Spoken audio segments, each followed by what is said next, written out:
Warning. The following program is a recap of the HBCU sports world. It is meant to be comedic and informative. The opinions expressed on this show do not necessarily reflect the beliefs of their peers, their schools, or all black people. There may be some cuss words and some cultural words. If that bothers you, move along. If you're young, please seek permission before watching any further. If you at work, make sure you got your earbuds in. Don't blame us if you get fired. Thank you. The Outspoken Show. And P.S. Don't be so damn sensitive. You're talking to the Rolex wearing, diamond ring wearing, kiss stealing, willing dealing, limo jet flying. We Rick flaring on her, flaring on her. We Rick flaring on her. You talking to the Rolex wearing, diamond ring wearing, kiss stealing, willing dealing, limo jet flying. We Rick flaring on her, flaring on her. Check, we Rick flaring on her, flaring on her. It's apparent these girls staring. I'm Rick flaring, gold across my chest. I'm fresh to death, I'm Paul Bearing, not at all scary. One eye open like Betty Wops and fine to these circles that's going in like a carry shot. Woo! I'm going in like a Mary Pop off that Mary Crop at the top flow at the Marriott. So questioning me is like questioning you. See, we the best dressed, so come and get blessed with the crew. Not one but two, different ways to slaughter your crew. Committed tat across the chest, I guess she blessed with the truth. People want to see them checks, representation of proof. Living through my elders trying to resonate to the youth. But ain't nothing to get my flash on. Longevity is heavily embedded in my melanin. Layman terms, I last long. My grind repetitive, I'm smoother than real silk. Lyrical cash cow who can't cry over spilled milk. We in here. You're talking to the Rolex wearing, diamond ring wearing, kiss stealing, willing dealing, limo jet flying. We Rick flaring on her, flaring on her. We Rick flaring on her, flaring on her. To the Rolex wearing, diamond ring wearing, kiss stealing, willing dealing, limo jet flying. We Rick flaring on her, flaring on her. We Rick flaring on her, flaring on her. This ain't no normal situation, this preparation with greatness. Industry full of fakeness is really up for the taking. See, life is what happened to you, more so how you take it. Don't get stripped of your knowledge and mentally leave you naked. I like to live otherwise. I'm sorry that I'm fresh to death. I put the polo and apologize. See, black son, we ain't nothing like the mother guys. Quit to socialize, we organize, then we mobilize. Off the deep end like a scuba diver. And no confusion, just keep it pushing like Uber drivers. Woo! Business fresh just like a supervisor in a Gucci visor. Can't find a smoother rhymer. You're talking to the Rolex wearing, diamond ring wearing, kiss stealing, willing dealing, limo jet flying. We Rick flaring on her, flaring on her. We Rick flaring on her. You talking to the Rolex wearing, diamond ring wearing, kiss stealing, willing dealing, limo jet flying. We Rick flaring on her, flaring on her. We Rick flaring on her, flaring on her. Yeah, DQ baby. Shout out that boy Nigga for that fire track. Hey, Black Sun, sun up. What's up, Vinny Vegas? What in Vegas? Yeah. Shout out Pharaoh's Kids, D-Face. Yeah. Bubba C. Yeah. Rick flaring on them. Rick flaring on them. Rick flaring on them. Rick flaring, son up, baby. Hey, yo, Scotty, we back. Yo, Appreciate you for kid, reaching you a out. star. I'm like, hey, it's outspoken. A lot changed. Granted, the concept we still hosting. Giving you the fix you need when on the screen. The veteran, Captain Petty, giving you medicine. Come tap in. You know Scott gon' do what he do. Might not want to hear it, but here go the hard truth. Perry about the numbers, regret if you're not fact-based. When you run your lane, the numbers seem like a statue. Wait. Hey, Scotty, man, I'm not feeling it. I don't think the people feeling it. Let me get in my bag a little bit, just showing what this outspoken really about to be like. outspoken, this is more than conjecture. These days they land people are so glad that we got our own. Hunger insatiable, made for you if you say you objective.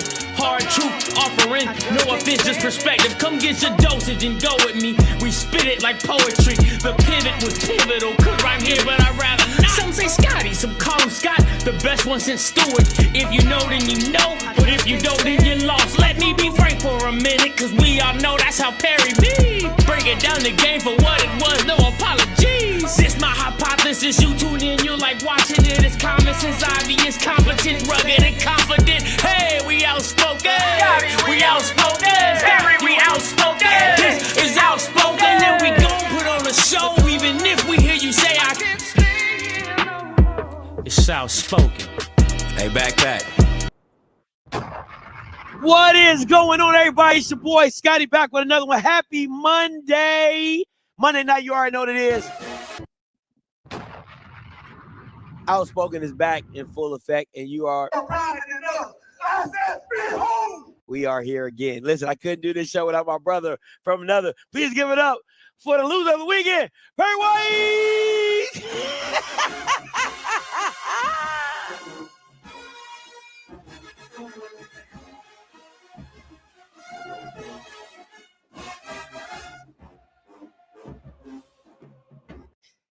I bet that thing was going down in the first half, though. In the first half, I know that Jake was rocking. Hey, it was. It was the first half. It was. I know y'all was tired, boy. Hey, it was quiet in that motherfucker for me. Hey, that's all I got. It was quiet in that motherfucker for a minute, Scotty. You know, excuse my language, Jay. I thought it was gonna be something for a minute, but shit. They served me a big old plate of humble pie. Here you go, sir. You know. Oh, man. Well, I mean, I wouldn't say I would be lying if I said we weren't going to be here on Monday. I kind of told you last Monday. I said, let's see how that weekend go. Well, hey, you got to go in there confident when I'm supposed to just walk into it sad. I mean, I had to go in there at least pitch the bit, you know what I'm saying? Like, I had to try, you know, like. When you kicked them in the shin. Hey, you know, I was like. I listen, it was a great first half. It was a great first half, but we'll get into all that. You know, and I got that right there just to let people know. My birthday tomorrow, December the 10th, baby. So if y'all want to buy me a sorrow drink from this weekend, you might as well. But go ahead and bless B White with some humble pie, so he can wash it down with some. What do you like to? What you like to? What do you like to drink with your pie? Shit, I'm gonna need some Crown and Coke this time. Shit, I'm gonna need something stiff. Oh man, shout out to all the December babies, man. I'm December the 10th, man. That's tomorrow. My mom, December the 13th. My boy Garrett. I got two of my best friends, my boy Garrett and my boy KG. They December the 16th. Blue just had a birthday on Friday. Shout out to my boy Blue. My boy Blue. Yeah, man. So that's my little cash out right there. If y'all want to bless me with a drink for my birthday tomorrow, I still need one, okay? And after tonight, I know I'm probably gonna really need one. I don't know if they're gonna beat you up like that. You know, they done moved on to South Carolina State. That South Carolina State and Jackson been on Twitter going crazy. How they really? What? I've been out the loop, I guess, because I'm not involved no more. Oh, don't Bulldogs. He said I'm not involved. Yeah. My name Bennett, and I ain't in it. Yeah, my train stopped Saturday. I got off. So your ticket doesn't go to Atlanta. It does not go to Atlanta. I thought I was gonna get by. No, sir. Just stop right here. Yeah. But it's been going on crazy. Shout out to Miss Glenn. She said December 5th, man. I know everybody. I know everybody can't be Scorpio, so man, you know I feel for y'all sometimes. That you feel for Sagittarius. Oh yeah, absolutely. Because it's like on the y'all God almost made y'all Scorpio, but it was like nah. So yeah, That's how I feel about it. You don't fool with Sagittarius? I don't even know what that is. What does that even look like? I don't know. You should look it up. What y'all like a half man, half girl, or something like that? Fuck you, Scotty. I don't know. I mean, you know what I'm saying? It's kind of like trans, so I just thought it might be, Sagittarius. How you even spell that? Then you can call the Sagittarius a trans. I thought it might be. Hey, that Jake is trans. Half man, half horse. What you talking about? What? It is a trans.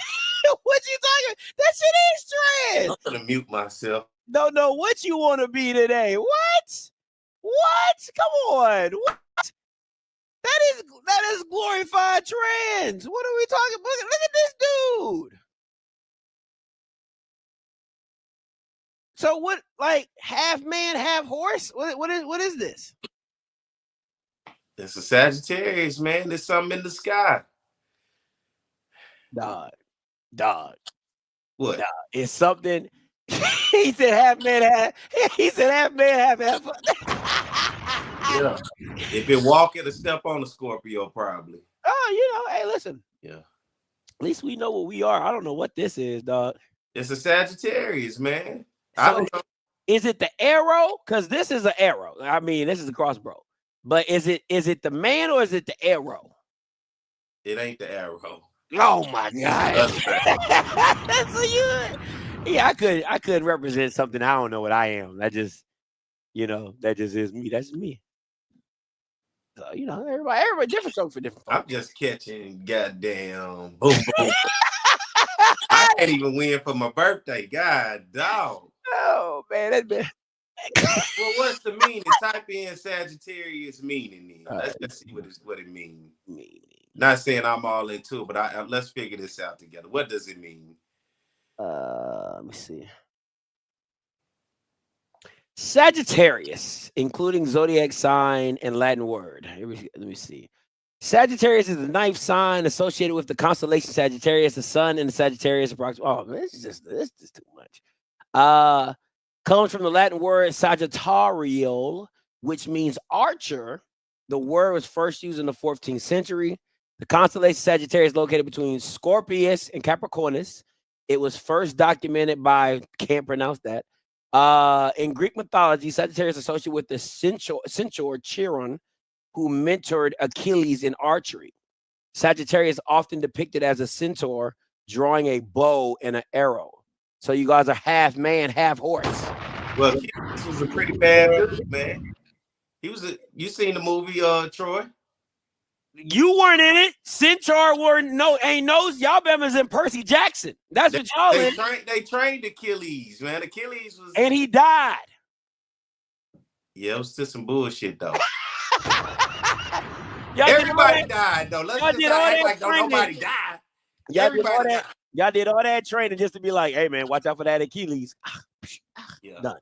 So yeah, it is what it is. Well, some say that people born in the signs are natural explorers, curious, energetic, and have a desire to learn. That is definitely you. They are also said to be independent, philosophical, and deep thinkers. That is very much so you. So, well, congratulations, man.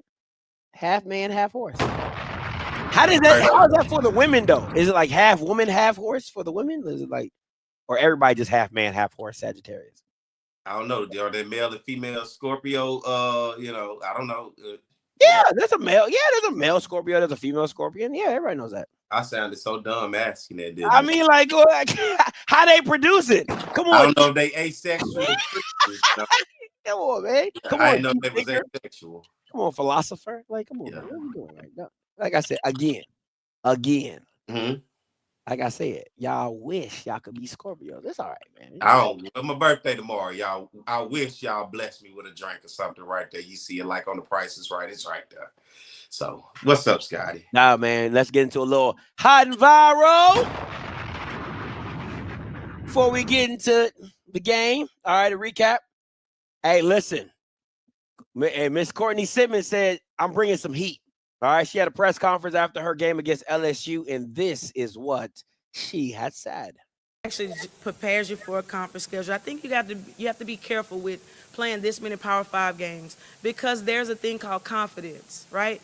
And losses like this can kill SWAC kids' confidence. I'm not as experienced as, let's say, Carlos Funches down there, at Southern. They're going to schedule out of the 11 non-conference games, 10 of those games are going to be Power 5 conferences, and they're going to go give $40,000 a piece, but their kids are used to that. I'm the only team in the league that didn't go get other SWAC players.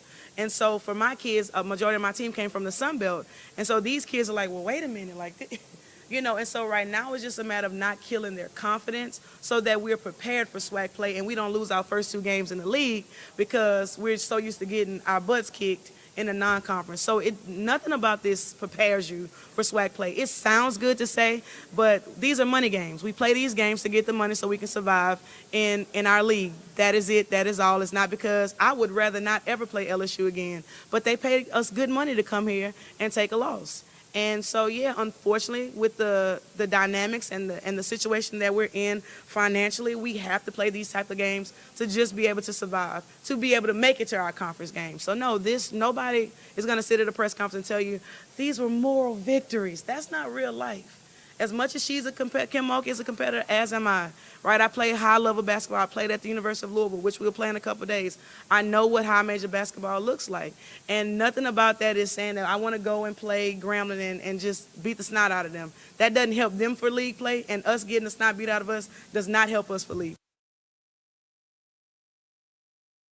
Perry, it's a lot. It's a lot there. It's a lot to digest there. Overall, your overall thoughts. Was she right or was she wrong? In my personal opinion, think she's wrong. Every sport in the HBCU world in the SWAC, well, let's just say, let me take HBCU out.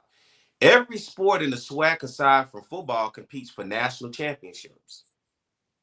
Flat out, national championships. Every sport, aside from football, competes for national championships.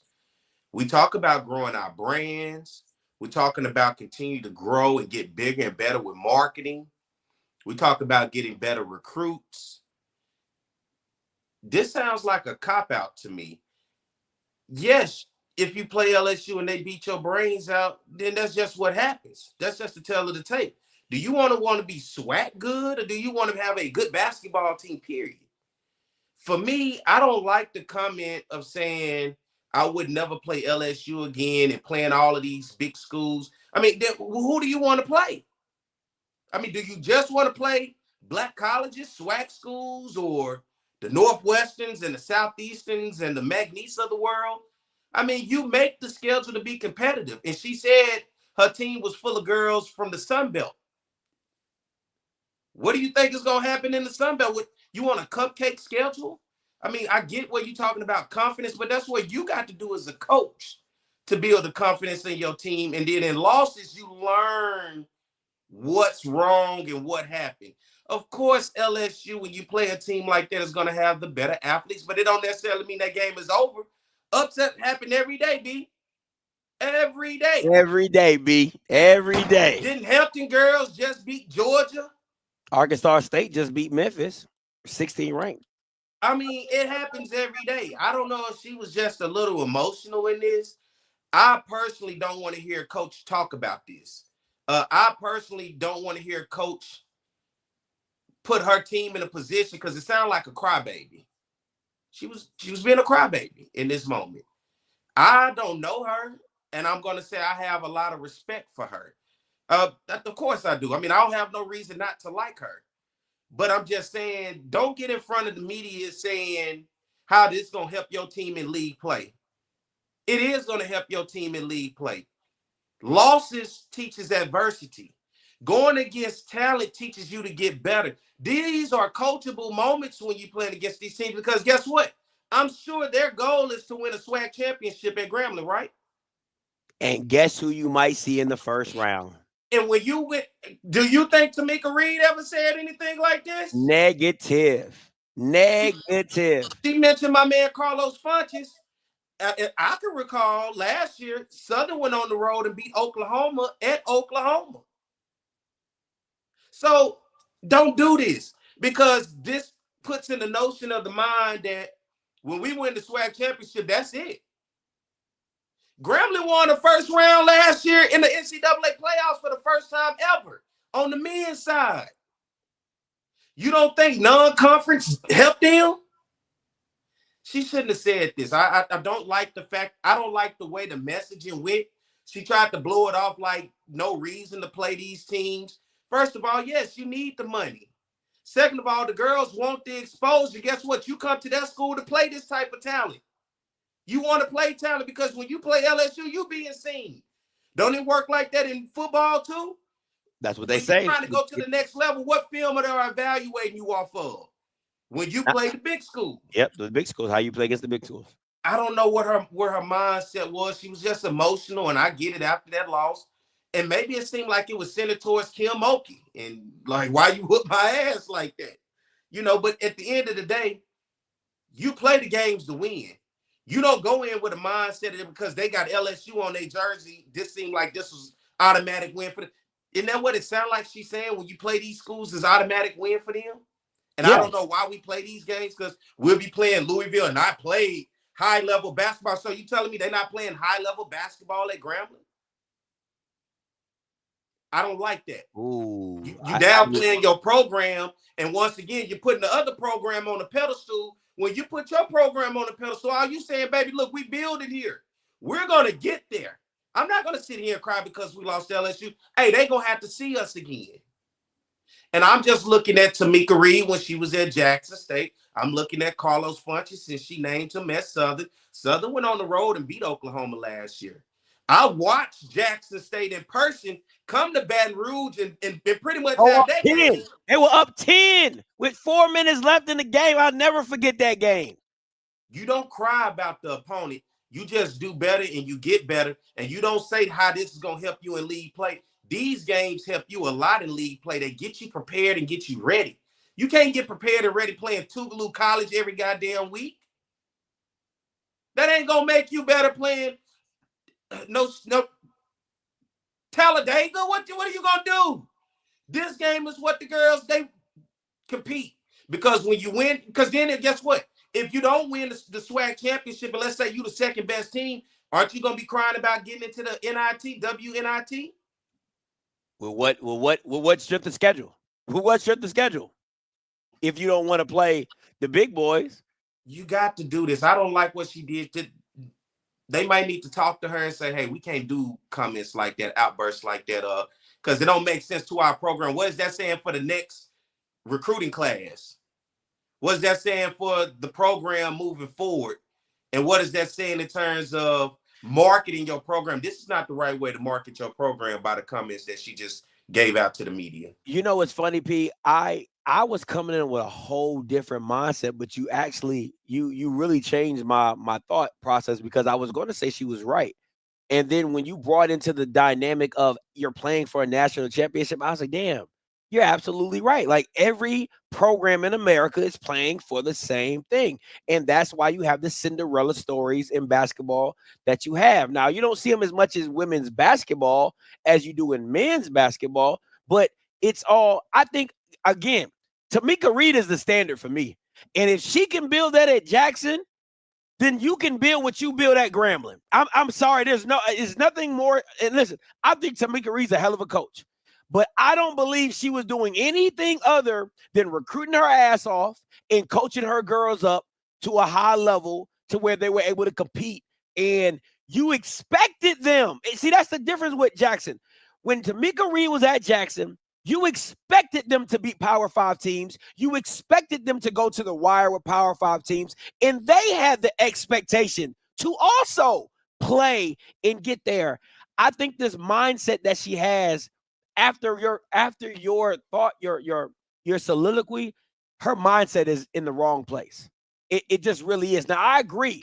And it goes against, Scotty, everything that the commissioner has said he wanted to do to build the RPI of the conference. We go out and we play these teams because we get tired of that first 16, don't we? Yeah. Don't you get tired of that first 4 in? Yeah. How you going to get the first 4 in schedule full of Talladegas and whatever, Millsaps and Tougaloo, all Quins and all type of stuff. Yeah. Play it one more. I just want to make sure. Are we hearing? Play it one more time. actually prepares you for a conference schedule. I think you have to be careful with playing this many Power 5 games because there's a thing called confidence, right? And losses like this can kill SWAC kids' confidence. I'm not as experienced as, let's say, Carlos Funches down there, at Southern. They're going to schedule out of the 11 non-conference games, 10 of those games are going to be Power 5 conferences, and they're going to go get $40,000 a piece, but their kids are used to that. I'm the only team in the league that didn't go get other SWAC players. And so for my kids, a majority of my team came from the Sun Belt. And so these kids are like, well, wait a minute, like, and so right now it's just a matter of not killing their confidence so that we're prepared for SWAC play and we don't lose our first 2 games in the league because we're so used to getting our butts kicked in the non-conference. So nothing about this prepares you for SWAC play. It sounds good to say, but these are money games. We play these games to get the money so we can survive in our league. That is it. That is all. It's not because I would rather not ever play LSU again, but they pay us good money to come here and take a loss. And so, yeah, unfortunately, with the dynamics and the situation. She goes into the finances. Let the Sun Belt. I mean, okay. Let me get this straight. If you're talking about the Sun Belt, and I just want to go through some of these teams in the Sun Belt, you got Appalachian State, you got Arkansas State. You got Coastal Carolina, Georgia Southern, Georgia State, James Madison, ULL, Marshall, Old Dominion, South Alabama. These teams ain't beating Power 4 teams like that. So are you telling me they're not used to getting their ass whooped by Dukes, by North Carolinas, like by Kentucky's? What are we talking? I guess she's saying they used to whooping Grambling's ass. They want to just play the Gramblings of the world. So why did you go recruit them then from out the Sun Belt if this is too much for them? You see what I'm saying? Like, I'm trying to put her words, and that's why I wanted to hear it again because, and then she spoke on behalf of the whole SWAC. Like, no, ma'am. Don't do that for the whole SWAC because I don't think every team is thinking in that manner of saying we don't want to go play these games because they're money games. When you got that mindset, they're only money games, that's how you looking at them. These are games that you go in to try to win. Yeah. I feel like I need to pull up some of these people's schedule because just to see how they look like competing against.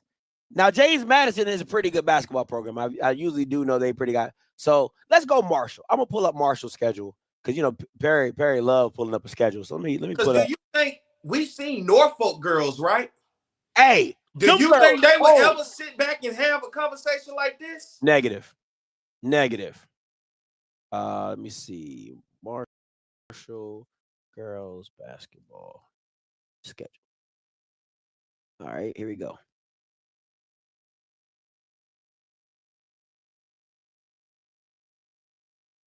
They are 3-5.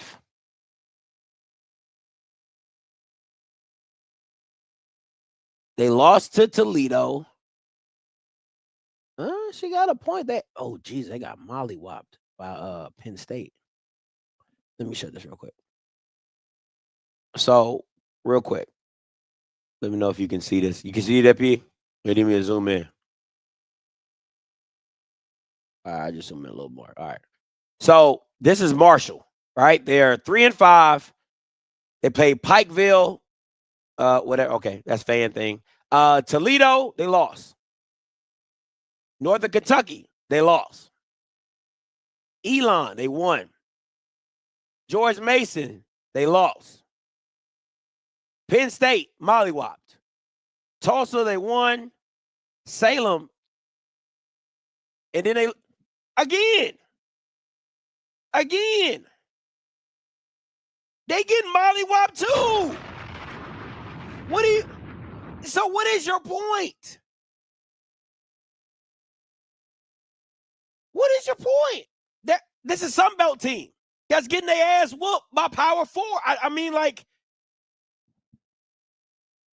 why would you go recruit them and then have this to say? I don't know her, and I got respect for her. People make mistakes. I say crazy shit too, plenty of times on here. And it's public, right? People can hold it against us. They have done it before. that's just not a position I think a coach should make an excuse on. I went and recruited Sunbelt girls. They're not used to this. I'm not Carlos Funches. I'm not that experienced to go get this and schedule it. Like, you don't never say that as, are you not looking to move up? Well, the way I felt like, and I'm usually the last person to really feel this way, but I don't believe a lot of things, because a lot of people from HBCUs like, oh, they're sticking their nose down. I don't usually agree with that rhetoric, but in this case, I do. I think in this case, her rhetoric was, I didn't go get SWAC players who are used to getting a butt whooped by you. Like, that's the vibe that I'm getting, right? Yeah, you got Sunbelt players who used to getting their ass whooped too. I mean, it don't matter if it's Sunbelt or SWAC. What does that matter? You got basketball players. That's how I'm looking at it. I don't label a player who comes into my program from wherever they came from. I label that player because they're a basketball player. When I call your number, I'm not saying, hey, where that Sunbelt girl? Hey, you Sunbelt girl, come on, you in the game. No, I'm looking at basketball players. Yeah. The fact that you mentioned in conferences, the fact that then you saying, I don't like it. I don't. That's why I want to hear it again, just to make sure. I don't like coach talk like that. Build them up. You're giving them, this is that excuse that you're giving them. We're playing basketball. We're not supposed to win. We're not supposed to. How do you build a program? That gives a psyche of those girls when they go into those games. This is a money game. We're going to get our ass whooped. Let's just get out of here. Let's get our check and go home. How do you build a program like that? How do I sell that to a young lady who want to come play basketball at Grambling, knowing that my coach, once again, here we go. You talk about it all the time. My coach only care about SWAC games, but then my coach makes the notion of, how does this make me better for conference play? Shit. You ain't going to see LSU in conference play. Yeah. So whatever you learn defensively, offensively, whatever skills that your team is picking up, man, you just got to get that together. You got to coach that. Because once again, we talk about it. The goal ain't a SWAC championship. And that right there, mindset is SWAC championship. It goes against everything I've heard Commissioner McClellan say about boosting the conference RPI. That has been the whole thing. The schools play tougher opponents. So guess what? At the end of the day, we can finally maybe get a conference champion that is out of that first four in. If we go by her philosophy, we're going to be the first four in every time. Let me see Grambling women's basketball schedule. Let me see the schedule.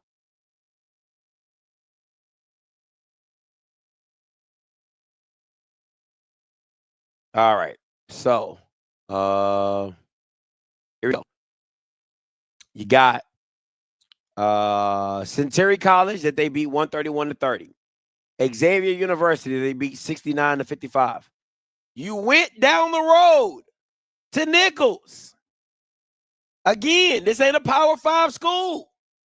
And lost to Lane, which is not a Power 5 school. And lost. So these excuses of your scheduling so many Power 5 teams is a lie. Cal, you lost. Arizona, you lost. You lost to 7 to Oregon State. I mean, you just got your butt whooped by LSU. And then you come home, Arkansas Baptist. Listen, I'm not rocking with this. Pull up Southern's women's schedule. I got you.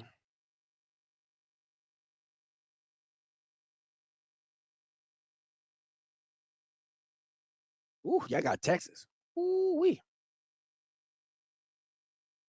All right. University of Oklahoma. Missouri. Iowa State. Damn, y'all are playing back to back to back. Jesus. 56-84, 58-80. Colorado. Colorado State.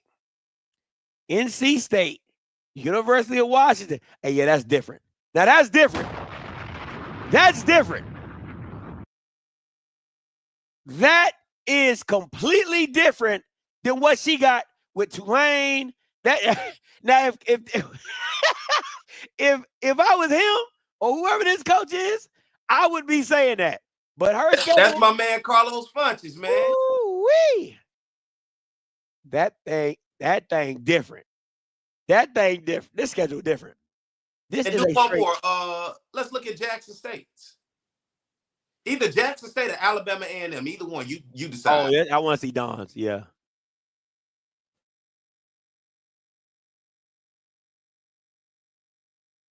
Women's basketball.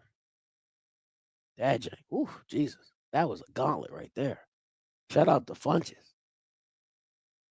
That was different. They 5-3. Oakwood. They played Alabama.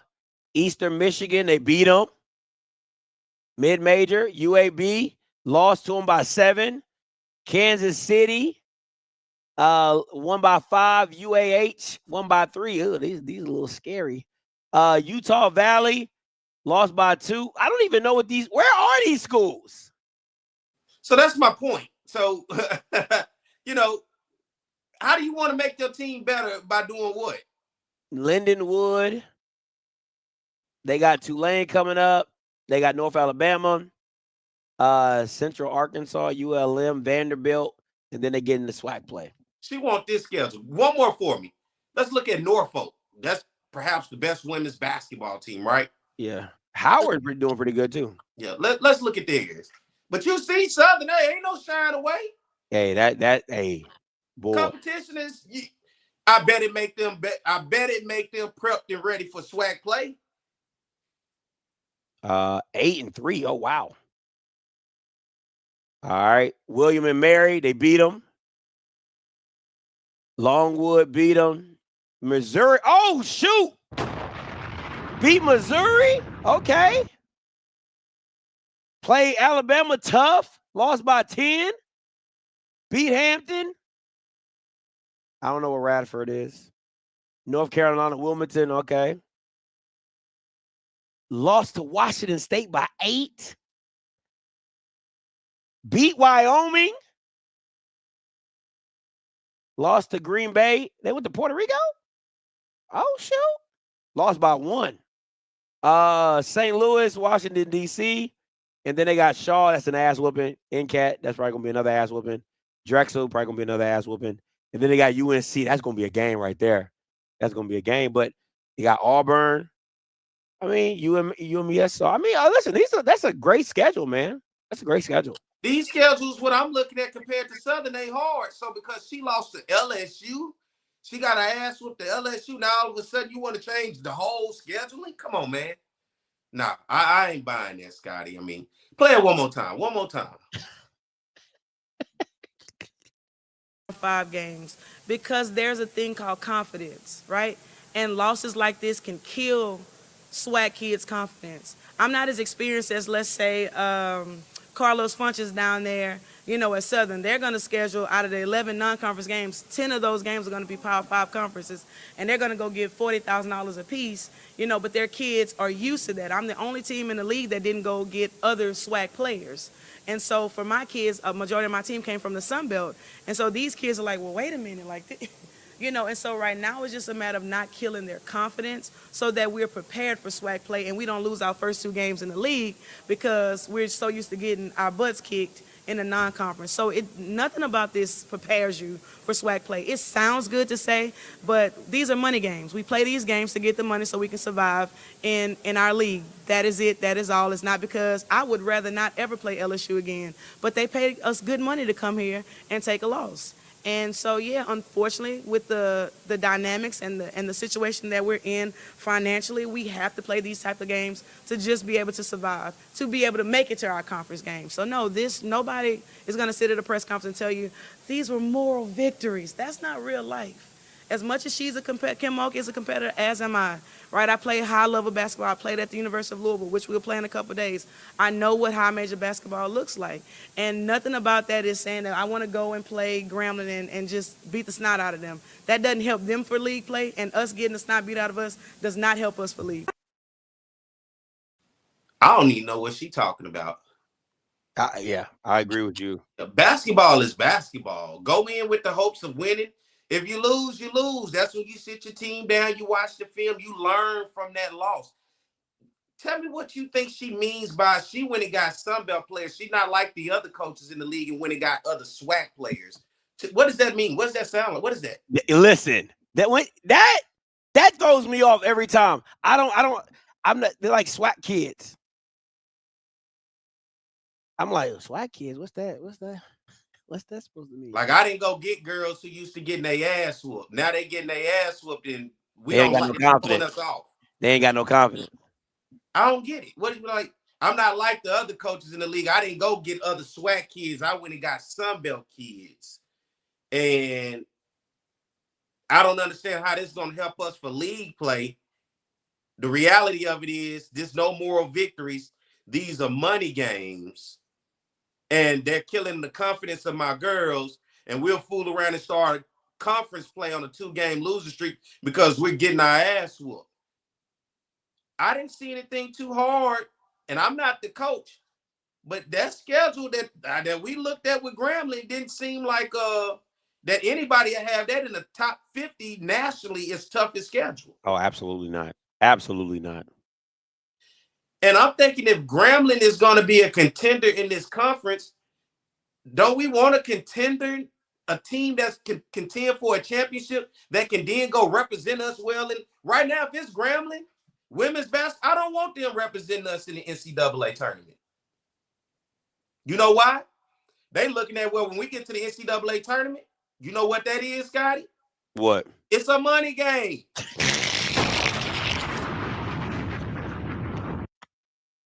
If we make the NCAA tournament, it's nothing more than a money game. Yeah. That's the mindset she's saying. She only looking at the conference and the SWAC tournament. What about when you win it? You just gonna say, no, we good? I mean, that's how they feel in football. Just saying. What about the WNIT? You're not gonna want to invite because you know what? It's a money game. You're looking at the names on the jersey. I don't like that. I don't like it at all. I would ask her to please take that back. Will y'all counsel? No, ain't nobody gonna counsel her. You're just learning lessons as a coach. That's just not, no coach should ever talk about their program in a manner about the opponent and then to yell, I would never play. I don't ever want to play LSU again. Like, I'll play anybody. That should be the notion. That's Put good. them on the schedule. I'll play anybody. And then when I get my girls in here, we let them know, look, we willing to go play any damn body, any damn where, any damn time. You know why? Because we Grambling and we going to let their ass know that today. I like that. I like that. I like that, Coach P. I like that, Coach P. That's how you build your girls' confidence up. Sometimes you gotta pop out and show niggas. Certified boogeyman, I'm the one that up the scope. Come on, some of you gotta pop out and show them, P. Instead of saying, they killing their confidence. Hell no, we Grambling. Fuck them.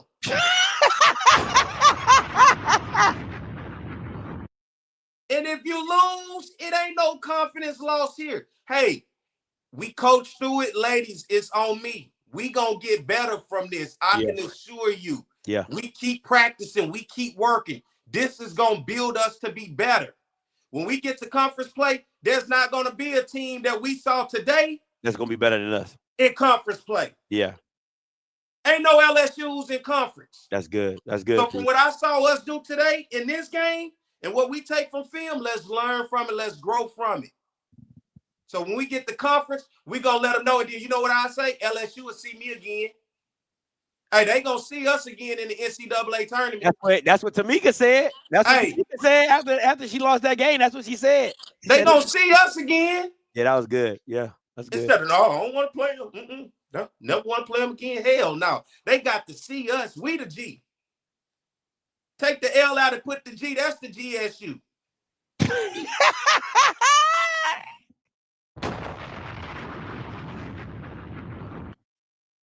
Matter of fact, run it back right now. I like that, Pete. That's what you say when you get in a press conference like that. You don't take that L and let it get you emotional and then just say, you know what? I don't even know why we playing these games. I'd rather not. It's killing it. You never tell nobody your girl's confidence of being killed because of a loss. That's something you keep in house. That's something you work on. You just told the whole world, hey, beat us and we'll cry. Yeah. That's fair. They didn't want to put LSU and Jackson in the same bracket no more. They didn't want to do that no more. They said, no, sir, Bob, you will not bring them fans down here to Baton Rouge. Hop, skip, and a jump. Y'all better take y'all ass to up north, New England. To New England. And did you hear Jackson State cry about that UConn matchup? Nope. Nobody from Jackson. Tamika Reed did it. Hell, Tamika Reed got another job after that. You know why? Because she like, I'll play any damn body, any damn time. Yeah. You just, hey, where the ball at? Line us up. Yep. Tip it off. Tip it off. That's how you build a program. You don't do it doing what that what Coach at Grambling did. Don't do that no more. Coach at Grambling. Don't do that no more. No. All right. Next up on Hot and Viral. P. Is this the resurgence of North Carolina A&T? Mr. 1-11. Mr. We can't get no 3 wins in the CAA. Is this the resurgence? I'm glad they let Unc go. He had a cookout right before they left. Hey, anybody want these ribs? Y'all invited over by the house. You know, I gotta cook this meat before we clean out the refrigerator.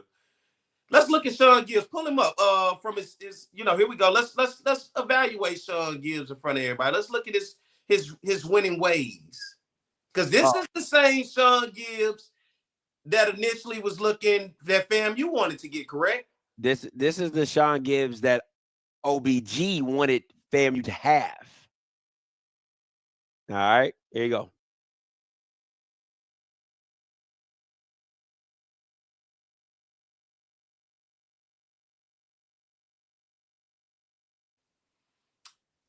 I mean, give him a chance.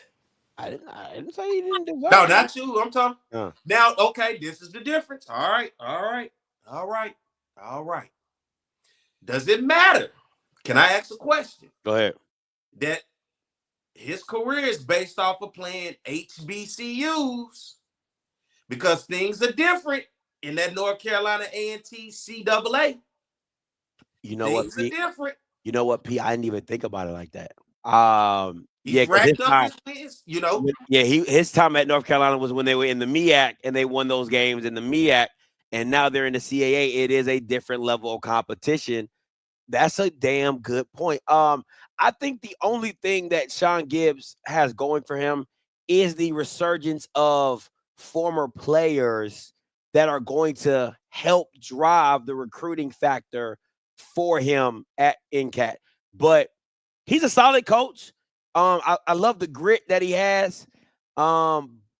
It's going to be an uphill battle. It is going to be an uphill battle. I would have liked. If A&T was still in the MEAC? Perfect hire. Am I creating white and black? I am.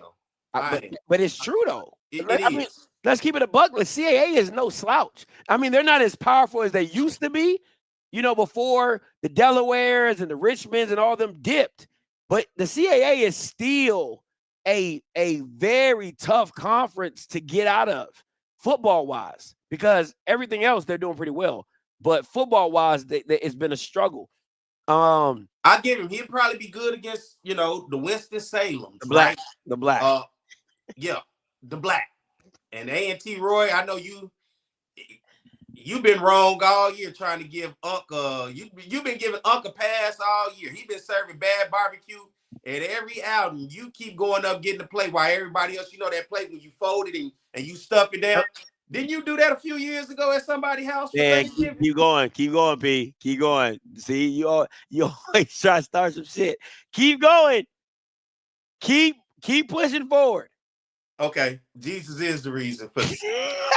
Keep pushing forward. All right, I'm sorry. Okay. I just don't. Yes, if it was the black schools, let's be real, I will probably feel a lot of confidence in this coach. I just don't know what he'll be like once he get past a South Carolina State, the North Carolina Central, the Winston-Salem, and then he has to see who's in that conference. Richmond, Elon. I thought Richmond left. Excuse me. Well, Elon. Who is it? Rhode Island. Let me see. Albany. Well, that's that basketball. They may have some different teams there.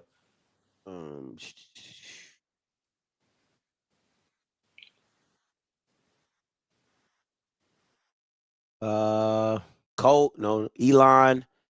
Who else in here? Towson, Stony Brook, Richmond, Campbell.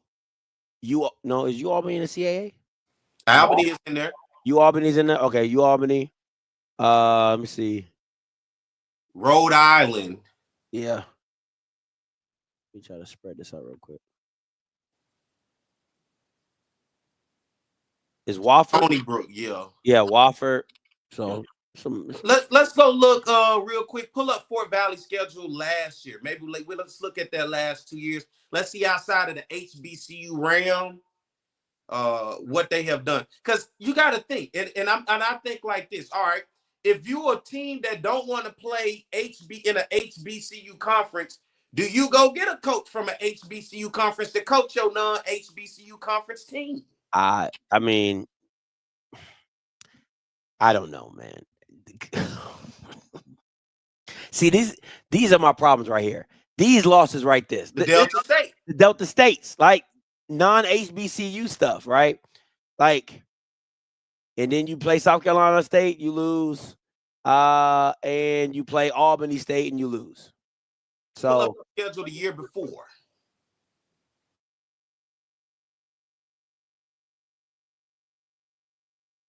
He lost to the Tuskegee. Lost to Benedict. That was Chinnis. And lost to Albany State again. God damn. And he won the Beach Bowl. I was there for that one. That was actually pretty good. Go back one more then, because he had 3 years there. Let's see one more. So he's only played one white school, huh? Right now, lost to Benedict again. And lost Savannah State. And yeah, he hasn't beat Bluefield State, but yeah. And he beat Teddy Keaton when he was at Allen right here. I don't know. I mean, the record looked good, but the record looked like it's full of fluff. Does that make sense? No, it makes absolute sense. It looked padded. It's fluffed.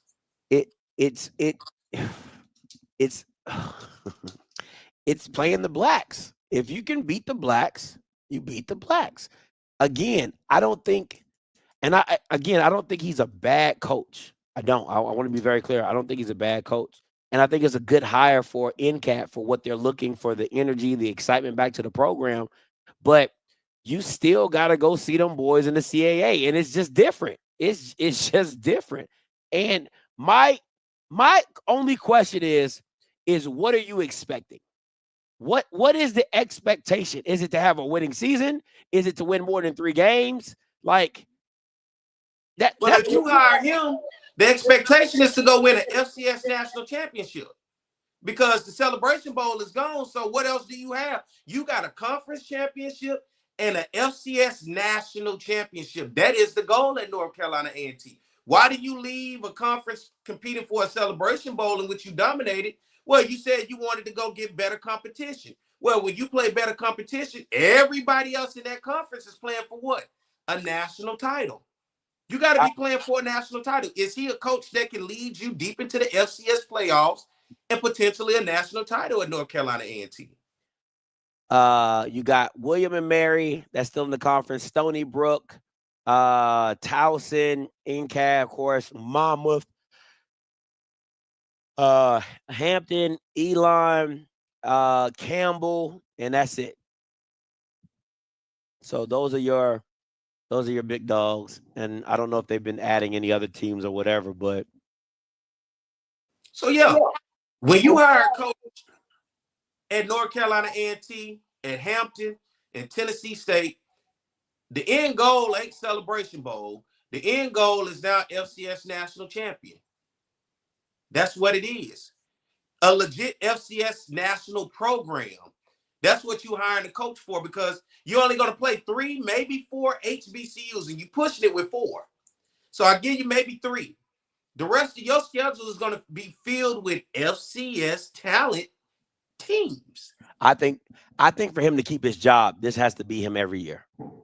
For him to keep his job, I'm gonna keep it a buck. All they're asking him to do is beat their rival, win homecoming, and beat the Blacks. I really believe that's it. Because go back to the MEAC then. You wasting your time in the CAA. You really wasting your time in the CAA when all you want to do is fight the black people and lay down for the white people. You're wasting your time. I don't understand. You moved to this conference. You went to the Big South and almost won it. Then you go to the CAA. You go there to win a national title. That's nothing. That's exactly what that conference is for. Yeah. They're pumping out teams, whoever that conference champion, the respect of that conference want a team who ultimately wins that conference to go play for a national title. That's that fair. conference not looking to say, oh, we beat the Blacks and we happy for that. That ain't the mission of the conference as a whole. The conference as a whole wants the conference to be represented in the FCS National Championship. So that has to be the mindset for A&T hiring Coach Gibbs, that if you come here, can you get us into the FCS playoffs and can you win? Can you get us second round, quarterfinals? Can you ultimately build this program to be there? If I'm the AD, that's what I'm talking about. Nothing less. We left the MEAC for a reason. If you want him to just beat the Blacks, consider moving back to the MEAC today, since you just hired him. I don't ever see, as of right now, I don't think NCAT ever wins a CAA title. I don't think they get a share of a CAA title. Now, if they were in the OVC, they stayed in the Big South, I think they could have pulled it out. I really do. I really do think they could have pulled one out with a couple years. But the CAA, I'm not seeing it. Now, let me ask you this. Those years that they had Tariq Cohen, do you think they could have went to the CAA and won? The years of Tariq Cohen? Maybe not a conference title, but they damn sure would have been. They had a winning record. One of those years with Tariq Cohen, they missed out on the Celebration Bowl with North Carolina Central with. They had a quarterback. North Carolina Central had a quarterback by the name of Malcolm Bell. They were really good that year. And they went and played Grambling in the Celebration Bowl. I went to that game. But North Carolina A&T went to the FCS playoffs and played Richmond and lost with Tariq Cohen. So I'm not going to take one game and just, because A&T did win some games against Jacksonville State. I mean, they won some good games. So I think they would have been competitive. I'm not just going to take that Richmond game and throw that out. A&T was a damn good program. That week in and week out was tough. I think they could have been competitive, maybe could have snuck in one. You got to adjust to a conference to teams that you see and know each and every year and every week. So I think they would have been competitive, no doubt. I think this is a very much so wait and see approach. I think it's just a hard build for any. I think it's just a hard build. I don't know too many coaches that could come into there with NCAT's resources and compete at a high level in the CAA. I think, if I'm being honest, I don't even know if I could give Willie Simmons a chance to really do work in NCAT in the CAA. But it all comes down to recruiting. What does that quarterback look like? What do the trenches look like? I see somebody talking about Richmond was a bad matchup. It don't matter what's a bad matchup. You're playing FCS. That's what I'm saying. Get that bad matchup. There are no bad matchups across FCS. That's what you're competing for. FCS. A bad matchup would be the MEAC or the SWAC going, scheduling one of these out-of-conference schools, right? The PWIs. That would be a bad matchup. But when your goal at the end I'm sorry I had cut y'all, but I saw that. When your goal at the end of the year is to play for an FCS, ain't no bad matchups no more. You got to get that. You sounded like that coach at Grambling. Get that out your head. You play the game to win. Yeah, you got to coach out of it. You got to coach around your weaknesses. That's what coaching does. That's all it is. And you can't have an excuse of bad matchup. They were better than us. The name on their jersey. No, man. So it's a lot of things going in there. But at the end of the day, man, we're rooting for you, Sean. Hope you get more than 1 win or 2 wins like the fry cook before you. You know what I'm saying? You know, it is what it is. We got an idea what they schedule. We know they play at Tennessee State next year.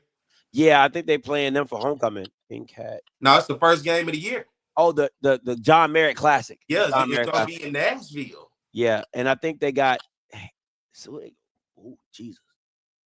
Shit. I'm sorry.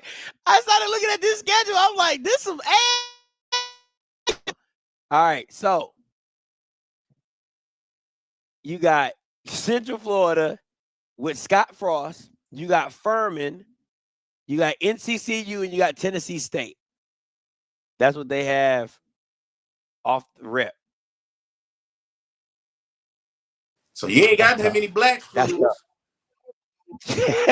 Yo, that's tough, bro. I'm sorry. Like, in there, so you real life may only have 3 black schools next year: Hampton, Central, and Tennessee State.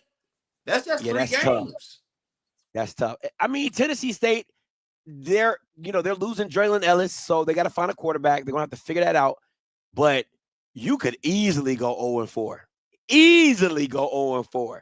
I mean, we already know it's 0-2 in the middle. That's already a 0-2 in the middle. You know what I'm saying? So, and a lot of players from NCCU is coming back outside of Jamari Taylor. And, finding a running back is not that hard. Let's just keep it above. It ain't that hard to find a good running back. Jesus, that's tough. That's tough. You probably should have kept the fry cook one more year for this one. It then brought Sean Gibbs in the next year. That, God almighty, that's tough. Woo. Hey, prayers go up for Sean Gibbs and his football team. Assalamu alaikum. Alaikum salam. So, all right. I scooped me up a dub. So I so I got to close the gap just a little bit. You scooped you up a dub, huh? I scooped me up a dub. There you go. I scooped me up a dub. You know, that's all right. So, just wanna, I mean, you won. I can't come back, but I just want to let you know I scooped me up a dub. All right. Now, before we get into the game, Pete, with everything that's happened in the SWAC and the MEAC, give me a grade for just the overall football played this year, in your personal opinion, from the MAC, I was about to say the MAC, from the MEAC and the SWAC. What would be the grade that you would give these conferences? If you're in the chat, go ahead and put your grade for the conferences as well. I think it was down on both sides. I think when you look at the MEAC, I think it was literally a 2-team race. It was North Carolina Central and it was South Carolina State. And we didn't know what we were going to get out of South Carolina State in first year with Coach Tennisberry, right? It was kind of, maybe he can come in and hoorah him all the way in, or maybe it'll take some time. He hoorah'd him all the way through, undefeated in the MEAC. And once again, it was North Carolina Central who was sitting there the entire year looking like the favorite for a second consecutive year. And it was 1 loss in conference play from a team that they didn't even see it coming from, because Howard the previous year, guess what? North Carolina Central had whooped their ass. Then you get North Carolina Central to lose to Howard the next year. The same way then with South Carolina State this year coming through. I think for the MEAC, I'd give it a C. Just because it was literally 2 teams. It was not competitive. Come on, let's be real. This year, it was not Morgan. It was not Howard. It was not Norfolk. Oh, yeah, Howard was really bad. Yeah, Howard was really bad. I agree with you on that. It was South Carolina State, and that's who caught everybody by surprise, and it was North Carolina Central. And I said it was going to be disappointing if North Carolina Central didn't make it back to a Celebration Bowl, and they did not. For the SWAC was bad as well. It was really bad. But I think I have to look at the SWAC because how many new first-year coaches did you have around the country and second-year coaches? A lot. right? The longest tenure coach was just fired this year. The 2 tenure coaches were just fired. And I can't even really give Bubba tenure, but shit, just considering everybody was first year, a second year, being around the program as long as he was, the SWAC was not good. Aside, it was Jackson State. I thought FAMU was gonna do something, but no. Southern surprised. It was so bad, y'all allowed Southern to surprise themselves into a championship. Can I grade it that way? That's fair. That's fair. It was so bad, they picked Southern at 4th, and Southern surprised themselves into a championship. It was so bad, Prairie View said they were going to be hosting the 2024 SWAC championship. Didn't live nowhere up to that expectation. It was so bad, Alabama State was out of it week 1. It was so bad, Alcorn still looking for offense. It was so bad, Mickey Joseph and Grambling and Eric Dooley out the door after year 1. It was that bad. If you think I'm here to play around with y'all, God damn it or not. It was so bad, UAPB accused Jackson of cheating. I stand by that. I think they really did that. It was so bad. When did we think the day would have come? Mississippi Valley would have beat Florida A&M. That's facts. That's some bad football right there. It was some bad football. That's some bad football right there. I'm giving y'all some examples of where I'm going with the SWAC. I mean, and the coach fired. It was bad in the SWAC this year. It was bad. It was really bad. A C for the MEAC. A D for the SWAC. I wasn't entertained this year. I mean, what y'all said about Southern? Southern ain't that good. And Southern ain't that good with 7-1 in conference play. Dog. So for me to hear that every week, Southern ain't that good. Southern ain't that good. And Southern 7-1 in conference play. That must mean the rest of them jokers just was really that bad. Really that bad. So yeah. A C for the MEAC for me, Scotty. And really the MEAC really can get a D too. Both these can get D's, to be honest. I wouldn't go that far. I would go C+ for the MEAC. And the reason I go C+ is because of the South Carolina State out of conference win against Tennessee Tech. I think that was you beat South Carolina State though. No, you beat North Carolina. I didn't cut you off. I let you go for 25 minutes, and I ain't saying nothing but just okay. Man, God, hey, I say one word. I think that was a great out of conference victory. You didn't see a lot of those in the SWAC. You didn't see a lot of good out of conference wins. So for me, I got to give them a C+ for that. For the SWAC, I got to give it a D-. Like it is so close to failing. It is just really, really, really bad. I can't even argue with it. It's just really bad. And I think even with, Powell State being in the Celebration Bowl, I really think it's one of those things where it was like a perfect storm to be where you're walking through. It's like Willie. I think Willie was going to win the Celebration Bowl regardless, but it helped when Deion wasn't there. You know what I'm saying? Like it really helped that Deion was not there, because that was always their Achilles heel. But as soon as he left, he's like, oh, I ain't lost to nobody else. We about to moonwalk through this. And that was a perfect storm. You know what I'm saying? And I think for TC, it was the same thing. Willie leaves. Everybody else got first, second year coaches with no quarterbacks. It's this easy. Hey, let's get it. You know what I'm saying? So I think it was just one of those, it just how it happened, right? It was a really easy setup for getting to where you gotta go. And I think even with, because if we did a grade last year, I would say a C plus, maybe C- if I was talking about 2023, right? So it hasn't, because the reason I say it's a C is because of this. A&M ain't been shit. Alcorn has been atrocious. Grambling has been like the teams you are expecting to give you competition and to be competitive, they are not living up to the buck. Bethune-Cookman has been absolutely Valley-esque. Can you do this? What's up? Pull up the final standings for the MEAC this year and the final standings for the SWAC.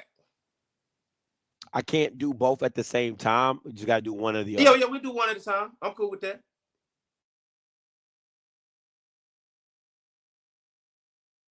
All right. Here is the MEAC.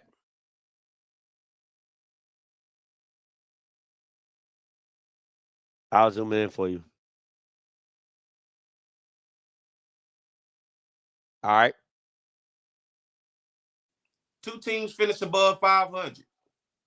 Morgan State right at 500. Norfolk and Howard at the bottom. All right.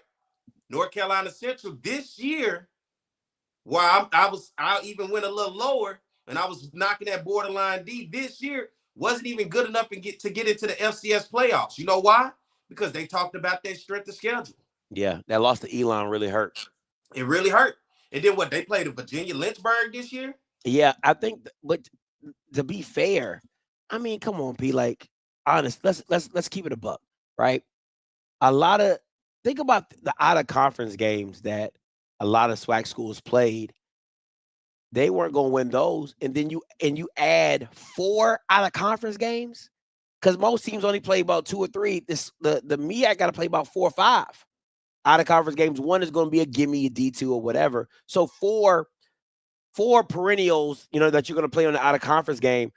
2 or 3 of them might be Power 4, Power 5 teams. You know what I'm saying? G5 teams. So I think if the schedules were the same, you would have a lot of 6 and 6s in the SWAC because of the out of conference schedule. There is not a team who won an out of conference game against an opponent that was not the SWAC. Texas Southern and Grambling. Texas Southern beat Prairie View, excuse me. Prairie View beat Northwestern State. Okay. Grambling beat Texas A&M Commerce. And we're doing Division I, right? Yeah, Division I. Division I. Valley didn't beat nobody. Alabama A&M didn't beat nobody. Did Bama State beat somebody? No, they lost to Sanford, but it was close. They lost to Sanford. It was close. FAMU? Who they beat? FAMU beat Norfolk State and South Carolina State. The Blacks. Come on, P. Blacks. But they're beating the team that you're talking about scheduling those conference games. The Blacks, P. A white. I gotta be even more specific. A white conference. Thank you, please. Thank you. Help me out. No. Jesus. I'm like, I ain't talking about no Blacks. Did Prairie View beat Texas A&M Commerce? No, they lost to them. They beat Northwestern, like you said. Oh, yeah, they beat excuse me. Yeah. Texas Southern lost. Alcorn lost. Jackson didn't play nobody. ULM, they lost. And Bama State. Yeah, so no. Prairie View and Grambling. You know what I'm saying? So it's, again, if you gave all SWAC schools 3 or 4 PWIs that have to play on their schedule, it would be 4 losses overall, easily, quickly, very quickly. So again, I know we're talking about standings and schedules, but come on, man, like let's be real. Most SWAC schools, and listen, your SWAC champion had the weakest. They had the weakest out of conference schedule.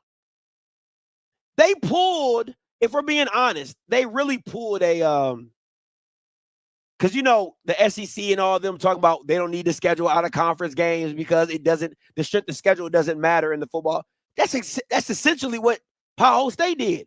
Is we're gonna put Grambling, we're gonna put Southern, even though they lost to Grambling, we're gonna put Southern, we're gonna put Grambling, we're gonna put a D2 school and ULM. Those are gonna be our out of conference games. 2 of them are SWAC schools. So if they put 2 PWIs, and I'm not saying they couldn't be competitive. I'm not saying they couldn't beat Texas A&M Commerce. I'm not saying they couldn't beat Northwestern State. I'm not saying they couldn't beat the Nichols. I'm not saying they couldn't have beat them, but they didn't play them. And they never really ever do. They played Campbell the one year. You know what I'm saying? So it just, for me, it's tilted because the MEAC has to play so many out of conference games with PWIs that it's going to mess up some of their overall records and how it's positioned. That's all I'm saying. And even if that is the case, I'm still looking at the competition amongst each other. It's still a 2-team. Last year was 2 teams. It was Howard and it was North Carolina Central. Yeah. This year's 2 teams. It was North Carolina Central and South Carolina State.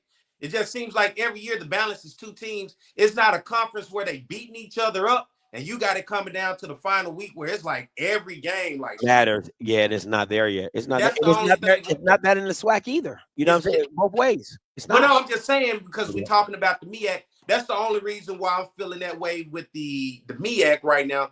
Like as a conference with the amount of teams that they have, what is it, 6 teams? It ain't like the 6 teams just, let's see, North Carolina Central, South Carolina State, Norfolk, Howard, Delaware State. Oh, I didn't. Oh shit, Delaware State not even on the standings. That's why. No, they not even on the standings, B. That's exactly what I mean. That's exactly what I mean. Like, bro, they don't even look, you know. So it's like, yeah, I could take it if they was just like beating up on each other. Like that's what we saw in the SEC this year, right? Yeah. It was just like a bunch of teams beating up on each other. Ole Miss, the Tennessees, the Texas A&M, the Georgia, Alabama. Everybody was just beating up on each other. Then you just had a bunch of teams sitting there just because what? For the SEC championship, you had like 3 teams just sitting there hoping they get in. Right. Tennessee was one. I think Ole Miss was one. South Carolina. They were all sitting there. Texas A&M had just lost to Texas. Yeah. So, you know, it was just everybody beating up on each other. The MEAC not like that. Pull up the SWAC. Let's look at the SWAC final standings.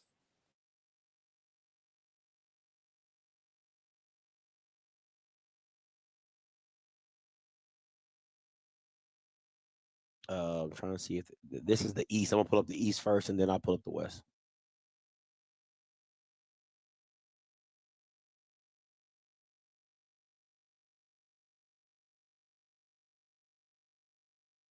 So if you're telling me they're not playing these out-of-conference teams like that, a lot of these dubs are built off of what? Division II?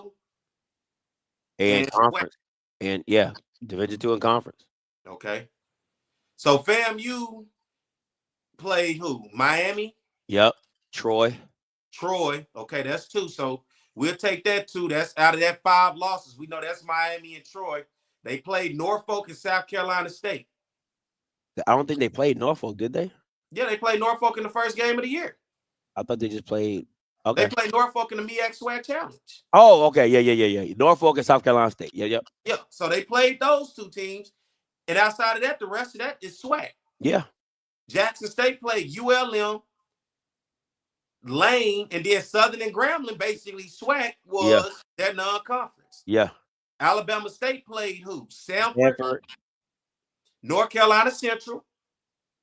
Yeah, for the OBC. Yeah. Let me see. I'm about to pull up their schedule real quick on the other side. Alabama State football schedule. Let me see. They played Miles and NCCU, Miles and Sanford, and then they played the D2 Tuskegee. Yeah. All right. So then looking at Alabama, we know Alabama and them didn't. Well, shit, they damn near lost to who was that? Georgetown or Georgetown College? Yeah, they almost lost to them. Yeah. And then Bethune-Cookman lost to Dan Clark Atlanta. Yeah. I mean, and got whooped by Mercer. They played Auburn, Georgetown, Kentucky State, and Austin P. Those are their out of conference games. So Austin P, Auburn, Division I, which FBS and the FCS. So. And then Georgetown, Kentucky, I think it's like D3 or NAIA, something crazy like that. And then Kentucky State Division II. Yeah. So then the rest of their wins came what? And he racked up a bunch of wins at the end of the year. Yeah. UAPB, Grambling, Valley, and Bethune, all bottom feeders. That's what he racked his wins up at the end of the year. Yep. Bethune, UAPB, Grambling, Valley, and he lost to FAMU at the end.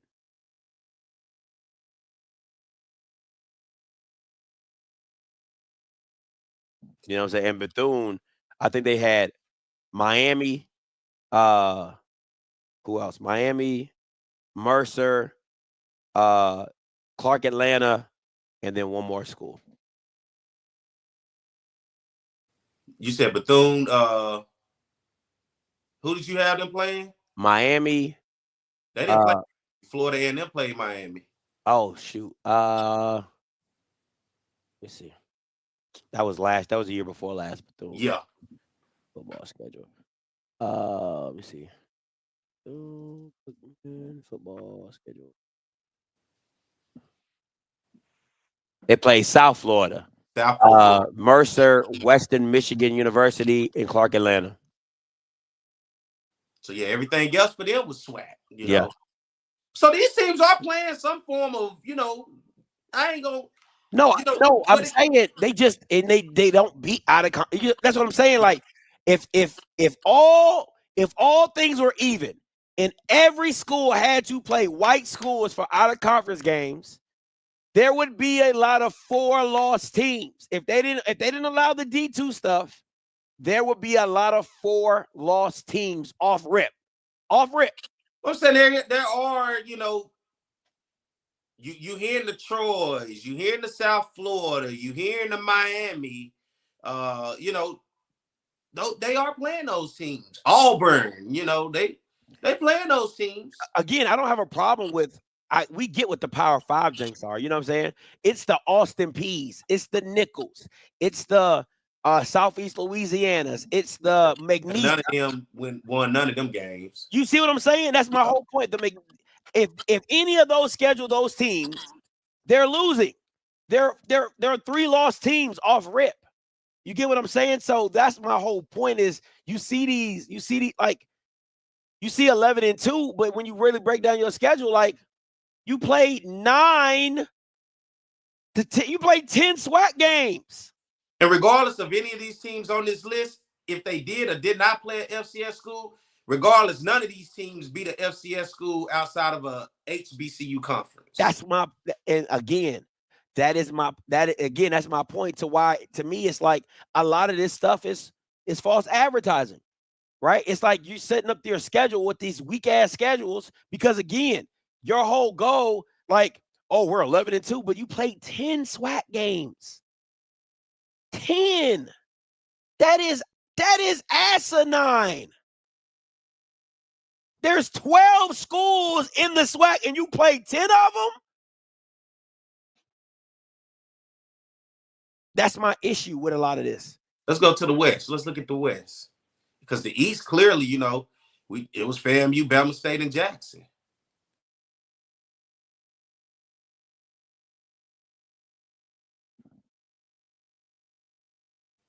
Now the West played the FCS schools. The East didn't. Now let's have that conversation because maybe that's the conversation that needs to be had. The West does play the FCS schools typically when the East don't because Grambling, Prairie View, Texas Southern, and Alcorn will all play Southland teams. That's fair. And that's a conversation I don't think nobody is. And I get it because of the proximity, the difference in the, where schools at, and even UAPB played UCA this year, right? So we can't say that about the West. Now, what we can say, the West didn't win them, right? Yeah. Texas Southern played who? Lamar and Nichols. And Nichols. No, Texas Southern. Texas Southern didn't play Nichols. Oh, I think you said Southern. You said Texas Southern. Yeah, Texas Southern played Lamar, somebody else. Let me go look at the schedule real quick. Southern played McNeese and Nichols. Alcorn even played McNeese. Which they usually do, which I'm cool with. They schedule that game every year. I'm cool with that. Prairie View don't have no problem playing those FCS schools. They usually play Incarnate Words and all type of stuff. They played Christian and they played Rice, Northwestern State. They played Rice, Lamar, Virginia Lynchburg, and they used that. Let me see. Oh, they only got 3 out of conference games. Rice, Lamar, and Virginia Lynchburg. And then Grambling played the Texas A&M Commerce School or whatever, East Texas, whatever. whatever the name. Grambling played them. Yeah. You know, so that's what I will give the SWAC West aside from the SWAC East. And that's an honest conversation to have. That the SWAC East ain't playing nobody. Well, Yeah. well, that's not. I think it's very okay. Let's keep it a buck. I think Jackson State doesn't play anybody. Because think about it. Let's. I'm gonna just keep it honest. I'm not trying to pile on. What FCS schools does Florida A&M play? That's what I'm about to tell you. So they played Troy this year. They played U of M last year. The year before that, they played. Let me go to 20. I know they played an FCS team in 2023. Let me see.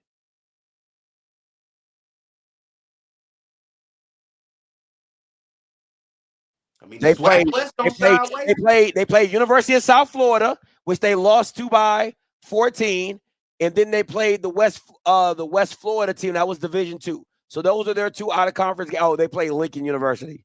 That was their 3 out of conference games, but they had the South Florida game. So I would say this. So their 2023 schedule was kind of like Jackson's 2024 schedule. If I'm being honest, if we're just keeping it a buck. And Jackson is the one school for real, because I mean the other Mississippi schools are playing the FCS. Because I mean Valley was full of FCS. Oh yeah, that's usually all they play. All right. Alcorn don't have a problem playing them. Did Alcorn beat Stephen F. Austin last year? They did. The McNair year, that last McNair year, they did. And then they had beat. I think they beat McNeese. If I'm not mistaken. They beat McNeese as well. And Jackson won't even touch nobody in the Southland Conference. Jackson won't touch. And guess what? Hammond, Louisiana is right down 55 from them. Southeastern is literally right down the highway from Jackson, Mississippi. Straight shot. They won't touch him. They did lose to Stephen F. Austin. The punter situation. They were up against Stephen F. Austin. That was Alcorn? Yeah. That last they played him. No, yeah. That McNair last year, they were up on Stephen F. Austin at home, and the punter kept messing it up. And then that's how Stephen F. Austin came back and won the game. I mean, looking at it, we talking about teams that's going to play the FCS. The SWAC West play the FCS schools. I mean, no doubt about it. And I get it. They close in the footprint of the Southland Conference. But I'm not going to sit here and look at the SWAC East like you can't go find nobody, because, I mean. The Austin Peay's of the world. Got the Big South OVC sitting right there. Tennessee full of schools. Yeah, UT Martin, all type of stuff. You know, so. Gardner Webb. The SWAC West get that FCS balling on. And it shows, you know. So these losses that you look at in the SWAC West came off taking on some FCS schools and then just, you know, beating up on each other once you get into the conference. Still with some bad football nonetheless. But I say all that to say that I guess when we was talking about scheduling FCS opponents because of the MEAC, the SWAC West, is doing it and don't have no problem with doing it. No, they really don't. And Alcorn has always had a very, very good out-of-conference schedule ever since I've been in the space. They've always had a really good out-of-conference schedule. And I got to give credit to Alabama A&M. They usually have a pretty solid out-of-conference schedule. They'll play, you know, the Austin Peay's of the world. They played Troy one year and was real close to beating them as well. So they do a really good job of playing FCS competition. I just would like to see that around the SWAC more. Well, on the SWAC East side, we'll just say that. On the SWAC East side, I would like to see more of that. What would that do for the conference as a whole doing that more? Just, I mean, I'm asking, seriously. I mean, I don't have a stance on it. I'm just asking. The conference is rated bad because they don't win out of conference games. They just don't, right? You don't play FCS competition, right? You don't, all you do is play D2s or Lincolns or all those type of universities. Like, it's just not enough. And you don't win, right? Like, you schedule a Troy or you schedule a Austin Peay or you schedule a Nichols or you schedule a Stephen F. Austin or you schedule another Southland team and you lose.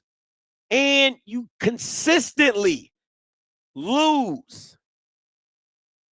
That's the issue. But then you say, oh, I want to schedule a black school out of conference in another conference that is rated either as worse as you are or maybe one above you. So if you're rated the 12th worst conference in FCS, then you go play an out of conference team in the 11th worst out of, you know what I'm saying? It just doesn't make any sense to me. And to me, again, I'm going to keep saying this. The Celebration Bowl has made people, has just made it doesn't matter. It just doesn't matter. It really doesn't. I mean, we could say whatever we want to say. We could talk about it. We could talk about the competition. We could talk about being a relevant program. It does not matter. It is. I think that same argument is what's being had now with the Power 5, the Power 4. You know, you thought you go out and play these tough schedules, and at the end of the year, it don't even matter. They just care about what wins do you have. I mean, let's be honest, that is literally the conversation that they're having right now that Nick Saban was spewing about, because it's like, all right, you go out and you play these games. How many top 25 teams do you have on your schedule? How many do you beat? And if you lose to 1 and 2, does that hold weight over a team who ain't played a top 25 team all at all? Just been racking up wins at all. But yet then they boost them up over you. But I thought the strength of schedule was supposed to matter. So I think that's college football as a whole. We see it just on our level with the Celebration Bowl, but you're seeing it now on the big level. Well, especially with a huge playoff. It don't even matter. Well, to me, it's like if you made the Celebration Bowl a true national championship event, to where, again, like I've always said, it is a playoff style to get to the Celebration Bowl, then maybe you could figure out how to make strength of schedule. But again, it's not enough teams, it's not enough stuff or whatever and all that stupid stuff, right? But in the world of FBS, I always think strength of schedule should matter. But I do believe that, like, does the SEC get it? The SEC is helped as well as penalized, because you can lose any game of any week in the SEC because of the week in and week out competition. So it can hurt you, but then in the same breath, it can help you because I'm in the SEC. You get what I'm saying? So you losing to Oklahoma is bad, and it's your third loss, but it's the SEC team. You know what I'm saying? Like that, because who they have to see every other week, right? So it's all those comparisons. But at the end of the day, I'm gonna keep it a buck with you. At the end of the day, if I'm a FAMU, if I'm a Jackson, if I'm a Grambling, if the only goal is the Celebration Bowl and it's not to have a perennial program, then you do these whack-ass schedules. You play 10 SWAC teams. You play one Power 5 to get your money, or one G5 to get your money, and then you play a Lincoln University and you keep it pushing. And then you play, one or two games out the year that's going to matter. Southern, Jackson, Southern Fam, that's going to be competitive. And then you move along, man. I mean, like, that's literally what it comes down to. Literally. I think Jackson is saying, look, this is the blueprint. Hey, y'all over there, playing in what they say, you playing these FCS schools and you ain't what money you making anyway. Jackson like, hey, I'll play Southern and Grambling to make some money out of that. And then stay within the black range. What money did you make if you playing at the hole? Well, I'm just saying, I'm pretty sure Grambling had to get them something for coming. Oh, well, because they went there and then they turned around. Because remember, the year Grambling went there first and then they turned around and came back. So Jackson is looking at it like exactly what you're saying, and it's almost going to take the motto of what you're going to see on the bigger scale. Hey, I might as well, instead of fucking, because now think about it, and this is going to be the question that the SEC is going to have moving forward. They was trying to incorporate, now maybe we need to start playing the Big Ten teams and try to, get some wins. Now they're going to be like, hell no, we don't want to play nobody. We're going to play within conference, and we're going to schedule cupcakes between that, and then whatever we get out of conference, we're going to take our chance and just roll with it.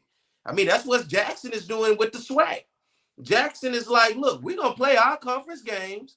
I don't give a damn, because it ain't going to benefit me to go play nobody, whether they FCS or not anyway. What is it going to do? And every now and again, they'll throw a Mississippi State or Ole Miss or Southern Miss on the schedule.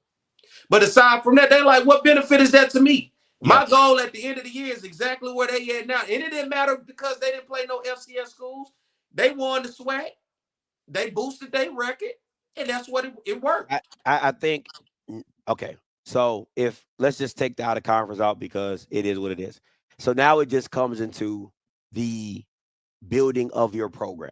That's really what it comes down to. I mean, at the end of the day, how are you building your program? Are you building your program in the right way to be competitive every other week? And do you have the coaching that makes you competitive? You know, are you getting the talent in, and are you making yourself competitive by the way you're coaching? That's what it just comes down to. And I mean, on a on and off basis, I mean, I'm not. I got to see more from. If I'm being honest, I like what Chris Dishman is doing at Texas Southern. I think he's going to have a solid program. If KJ Cooper comes back and he stays, and I think they're going to be a hard out. And that's really all when you're looking for programs to build, you're looking for Vanderbilts, right? You want the A&Ms, you want the A&Ms, the Valleys, the Bethune. You just want them to be Vanderbilts. This version of Vanderbilt, right? Where it's just a hard out. You can't just go down there and expect to beat them by 30. It's a hard out. And I think Texas Southern is going to become one of those hard outs. I think if Prairie View gets the right coach, I think they're going to be a hard out. If Teddy Keaton goes to Prairie View like I think he might, they're going to be a hard out. You're going to have to score 35 to 38 points to make that work with Prairie View. Bethune-Cookman, until they get rid of Little Bill, they will never be in hard out. And Scotty, this one I go back and say the opposites, because we got to realize when it comes to our football compared to our other sports, that's why I didn't agree with what I heard what that Grambling women's coach said. Yeah. There's no celebration bowl at the end of the tunnel for women's basketball and basketball in this conference, men's basketball, whatever. There's NCAA tournament. You have to go. They force you to go into the field. There's no other alternative. You have to go into the field with everybody else. But in football, you don't have to go into the field with everybody else. You go into the Celebration Bowl. That is what you're dedicated to. So I can understand her mindset if it was on the football side. You see what I'm saying? Yeah, I get you. Why would I playing LSU when at the end of the day, LSU ain't going to make it better for me when I get to conference play? Because nobody going to care by strength of schedule when I get to the Celebration Bowl that you played LSU. They just care that you won your conference games. But when you playing for the NCAA national tournament, that matters because it helps build because the Celebration Bowl, winning SWAC games is not going to help boost the SWAC as a conference in FCS. Because they already look at that you done sold, you're not going to participate with us. You're going to go do your own thing. But in basketball, you're participating with everybody else. So you got to play like everybody else. That makes sense? Yeah. Am I losing it? No. You gotta do as they do in Roman. You know what I'm saying? Yeah. When in Rome, do as the Romans. So you can't complain about the level of competition on the basketball side because you're competing for a national championship. You're not just competing for a SWAC championship, because when you win the SWAC, you get an automatic bid to join the rest of the nation, the best in the nation. In our conference, when you win the SWAC, you ain't getting an invitation to join the best in the nation. You getting your invitation to go straight to Atlanta. We're gonna play the Celebration Bowl. So one-way ticket. I can accept if that's moving forward. It may sound weak to people, yeah, but I can accept if that's the Jackson State strategy. That fuck it, it ain't gonna cost me. It ain't gonna hurt me to play FCS. Why? The other FCS school, when at the end of the day, the end goal is to go to the Celebration Bowl. Focus on that, go there, and that's all that matters. Yeah, that's fair. Well, we gave you our grades. It is what it is. Now, Perry, you went down. You went down to Post. Can I get this hat on there or something? Like what? I like that picture. It's funny. Tell us about your time down in old Post State for SWAC championship. How was the experience and the vibes? Man, you know what? What was the crowd? Yeah, I think they said it was like 30,000, 25,000 or something like that. Hey, listen, Southern fans didn't show up, but most importantly, I was shocked seeing Jackson not show up. I mean, I don't know if people was just saving money saying, hey, we going to Atlanta or what. So my story time would be When I got there, I was just shocked at the low attendance. I considering this was one of the best seasons Jackson State has ever had, considering what was on the line, considering this was actually theirs and not Coach Prime's. TC was theirs. TC is theirs. This was for Jackson that he said at the end. I was just a little surprised with the low turnout. And this ain't no Cleveland, this is for you. I'm sorry. I truly was. And I mean, I looked at Southern. I'm shocked at Southern. Southern normally can bring 23,000 on their own. Just Southern got 23,000 but this game, I'm gonna say this, and I'm gonna be honest. As much as I love this game as a rivalry, and I don't know, maybe Southern fans just don't like being on the losing end of it. It ain't holding the flair that it used to no more. And I guess if you're Southern, it's because you're losing. But I can recall this game when you go to Jackson, Mississippi.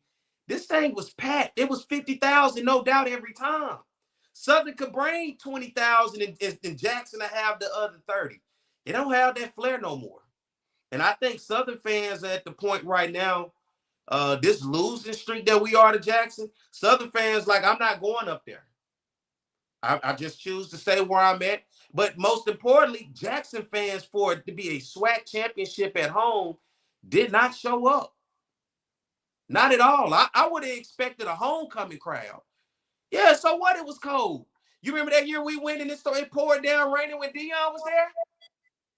People showed up. So what? Y'all don't have jackets in Mississippi, coats? You got coats? I keep telling you, y'all ain't no football fans, man. I keep trying to tell y'all that. I don't. But they don't have coats in Mississippi. I mean, But my whole thing was that's my story time. But hey, when I say the people there believe in what they got, everybody was JSU by 4. Everybody psyched out. That is the mindset. JSU by 40. When I walked through the gate, the officer said, "Hey, Perry," I didn't even know he knew me. "Hey, Perry, don't worry, it ain't gonna take long." I'm like, damn.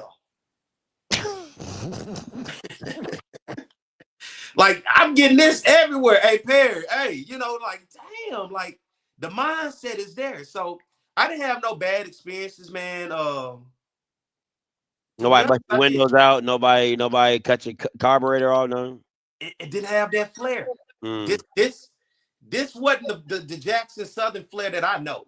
It was not at all. And even for it to be a championship game, whether it was Jackson or Southern, this wasn't the flair. I didn't feel it. I didn't feel it at all. I mean, this thing is losing something. It ain't the same like it has been. I would say it ain't the same like I remember pre-COVID. Pre-COVID, this was something. I ain't feeling it. I'm feeling it. The fan base is not feeling it no more. And considering Jackson had an opportunity to really rub it in Southern face and could have showed up deep, they didn't do it. I mean, listen, man. I always say a rivalry is not a rivalry unless there is some kind of friction. And I think these past few years, Southern hasn't gave the game friction because it was kind of already over before it started. Like everybody kind of knew that you either weren't competitive enough or you weren't good enough or you couldn't do certain. You were so limited as a team that it was like, yeah, they don't have a chance. So it's kind of one of those things like why waste my time to go to a game where I know you're going to lose? Like, like I know we're going to win and I know you're going to lose. That's not exciting. I'm even going back and I'm making that point to this past Saturday, but the previous matchups, it's been the same, Scotty. Like, since COVID has happened, I don't sense what this was pre-COVID. I mean, my first one was 2010, man. You couldn't get a seat in the place. Seriously. And I know people know even before that. I'm just saying about my first one I went to was 2010. Couldn't find a seat. And every time Southern, whether it was there or in Baton Rouge, you couldn't find a seat in the place. But since 2021, man, this thing it ain't there no more. And I guess Southern has to get back to that point. But I'm just saying, even with Jackson fans, they did not show up the way I thought. This, I don't know, this thing may be losing something here. It don't. I'm saying all of this to say it don't feel right. It don't feel the intensity that it used to have. It's getting real nice now, and I don't know what this is about. And it's getting to the point people don't seem to really be entertained by this rivalry like it once was. I agree. I think you guys need to let it roll.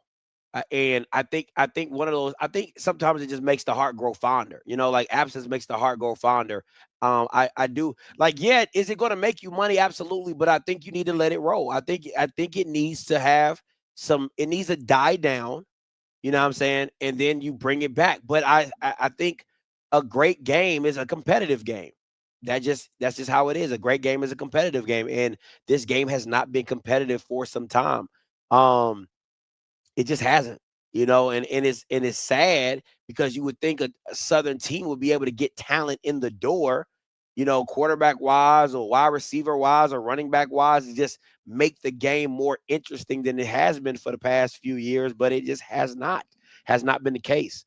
So it's a tough one, man. It's a tough one it's been a very tough game to watch. The last game that was good was the one at Southern where Dion was in the wheelchair and he talking to his son, you know, come on, son, you know, do it for the sick man. You know, like all that, like talking like the Godfather. But that was the last good game. And after that, it's just been down here ever since. And I mean, I just think I would have thought Jackson would have showed up deep to talk. I saw more Jackson fans at homecoming. This was a championship. This is when you're supposed to host it and make the money for the school and show up. I did not see Jackson. I can talk about Southern not showing up all day, every day. Cool. But Jackson, this was in Jackson, Mississippi.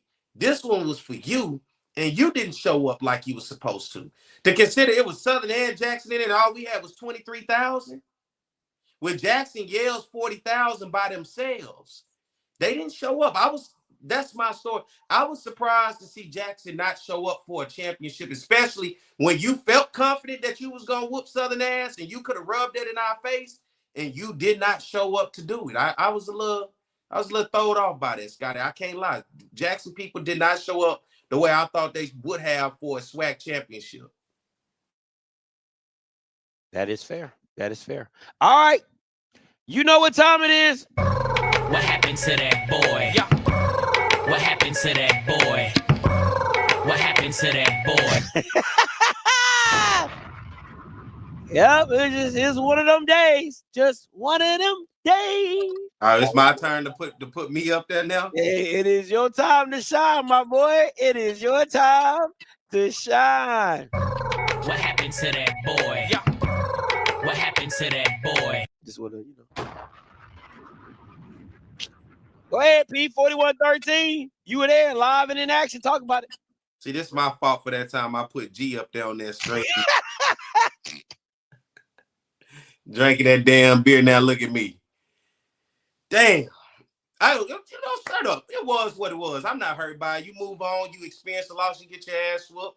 And you go on about your business. Hey, listen, Jackson State, hats off to you. SWAC champions. Hosting the SWAC championship up in Veterans Memorial Stadium. This game was close, Scotty. I think everybody looking at this game until halftime was like, you know what? Maybe this ain't the same Southern team. But then in that second half started, it was like, you know what? Here it is. This is that Southern team. And this game went into 10-10, tied up at the half. Jackson State comes out in the second half, scores 17 points in the third quarter and another 14 in the third quarter. Southern only able to muster up 3 points in the second half. 41-13, the final score. Jackson State in this game, 25 first downs, 2 of 10 on third down conversions, 360 total yards, Scotty, of offense, 110 yards passing, 250 yards on the ground. And we'll get to that here in a minute. 2 turnovers by way of interception for the Tigers of Jackson State. On the other side for the Jaguars, 18 first down, 6 of 17 on third down, and even converting a fourth down.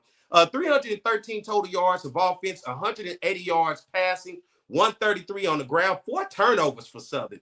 You cannot have that turnover loss like that against Jackson State. You got to win the turnover battle, and this one Southern loses it. 2 fumbles along with 2 interceptions in this ball game. Xavier and T-Set got the start in this game. A lot of people were wondering what was happening. Had an opportunity to talk to Coach Mark Frederick before the game.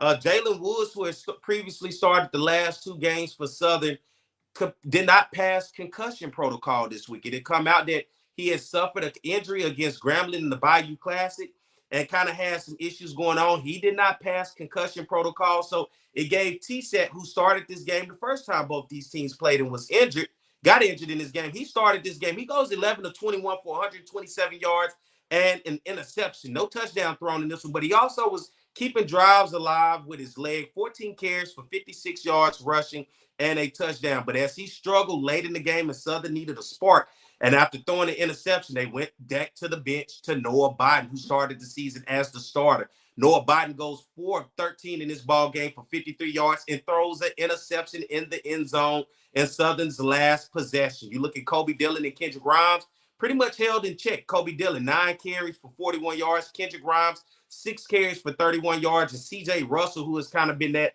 part of that 3-headed monster, only 5 carries for 15 yards. Darren Morris on the receiving side for Southern, 6 receptions, for 65 yards. And Dupree Fuller from the tight end position, 2 receptions for 42 yards. And on the other side for Jackson State, struggled early on for Jacobian Morgan. It seemed like Southern had every answer to slow Jacobian Morgan down in this game early on. 2 of 4 for 35 yards passing and an interception. He really had this Jackson State offense struggling, and when they were down 10-3, it looked like Southern had every answer for them. Herb Mulligan was also getting his way off, 23 carries, 116 yards rushing, and a touchdown. And then the savior, the hero of the day, going to the bench and the third-string quarterback, Zy McDonald, 6 of 11, 75 yards passing, 1 touchdown and an interception, but it was what he was able to do with his legs. 8 carries for 95 yards and also a touchdown. He gave Jackson State's offense the spark that they were missing for a whole quarter and a half, because I ain't gonna lie, Scotty, I looked around, I said, it's quiet in this motherfucker. It wasn't no sound. It was 10-3. They was looking at Southern like, damn, Southern went down and scored on us with this guy. And look, McDonald comes in, and listen, before Morgan went down, a hell of a pass he got off when he got the screenplay was I don't know how we got that off. And that's what helped the spark with McDonald with the short field position for him to just mosey on down the field. And Southern had no answer for his dual threat ability, and he kept it alive for Jackson. He gave them that 7 points going into halftime. Then he comes out on the first drive after halftime and marches them right back down the field. 14 points on that next 2 possessions, and then he just continues to give them the consistency, the motivation, the hype that they needed. And once that happened, guess what? The crowd got back into it.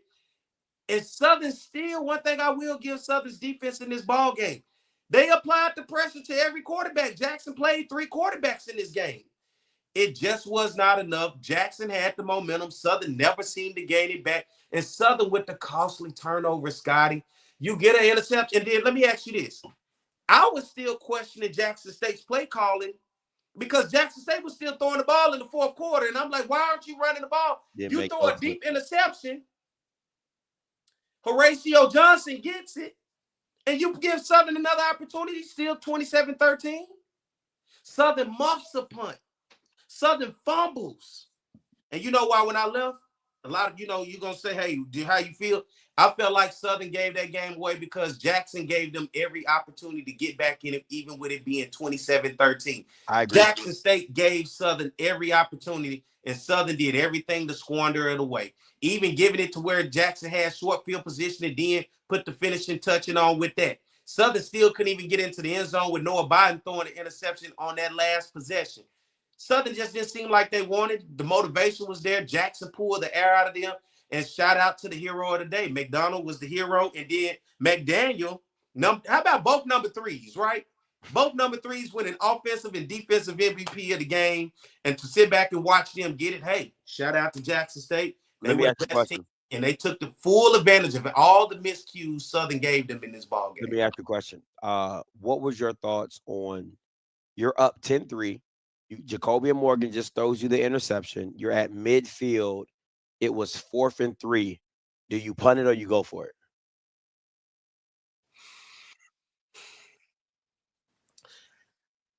I think, let me say this. Me personally, you punt it because you realize you got Morgan in check.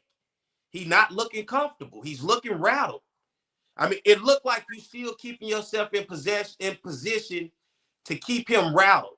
He never looked comfortable in the game, did he? He never at no point looked comfortable. So you ride with that. And then when you finally got him injured, it's like, all right, we own to something here. So I think you roll with it, keeping yourself in the game. Now, all right, this is where I have my issues with. We wasted our time with that inside zone.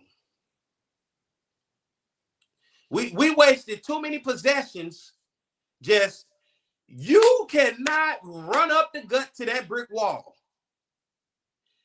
Ain't no way you breaking that Jackson State D-line. They are not like any other D-line you see in this conference. You can wear down UAPB. You can wear down Bethune-Cookman. You can wear down Prairie View. I'll even give you and say wear down Texas Southern. You can't do Jackson State's D-line like that. You got to beat them on the perimeter, stretch them out. The edges, yep. We did not try to stretch them at all. And running, you just wasted too many. We wasted too many opportunities on possessions where we could have took our shots, putting ourselves on third down for running the ball on first and second down right up the gut. Just hand off right up. We wasted opportunities instead of taking shots down the field. And I think that's what hurt us. We had opportunities early on, especially 10-3, and then realizing Morgan was out of sync and out of rhythm. It looked too conservative for me. It looked too conservative, and not only too conservative, you should have saw the first time, and you should have saw everybody all year cannot penetrate that D-line. There's nothing you can do about them guys. Jackson State D-line is nasty up front. And when you look at them cats, bro, they are big. They're huge. I got a chance to see Noble up front. That was a pass on the outside. Southern the receiver went for it, bounced off the ground.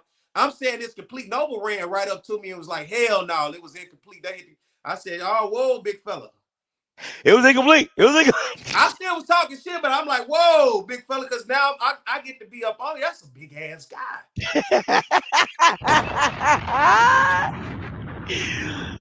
But I'm just saying, I just think I see why Jackson State defensive coordinator said what he said. And I'll leave it at that. When they asked him the question, I see why he said they saw it coming. Southern was going to try to debo them and wear them down in the middle, and Jackson State like, no. You keep going, keep doing it. That's what you're going to live on. Just wait till we get there. And then they special teams. That boy Terrell, he different. He just different. Yeah, he different. He's an X factor. My question is this. Again, and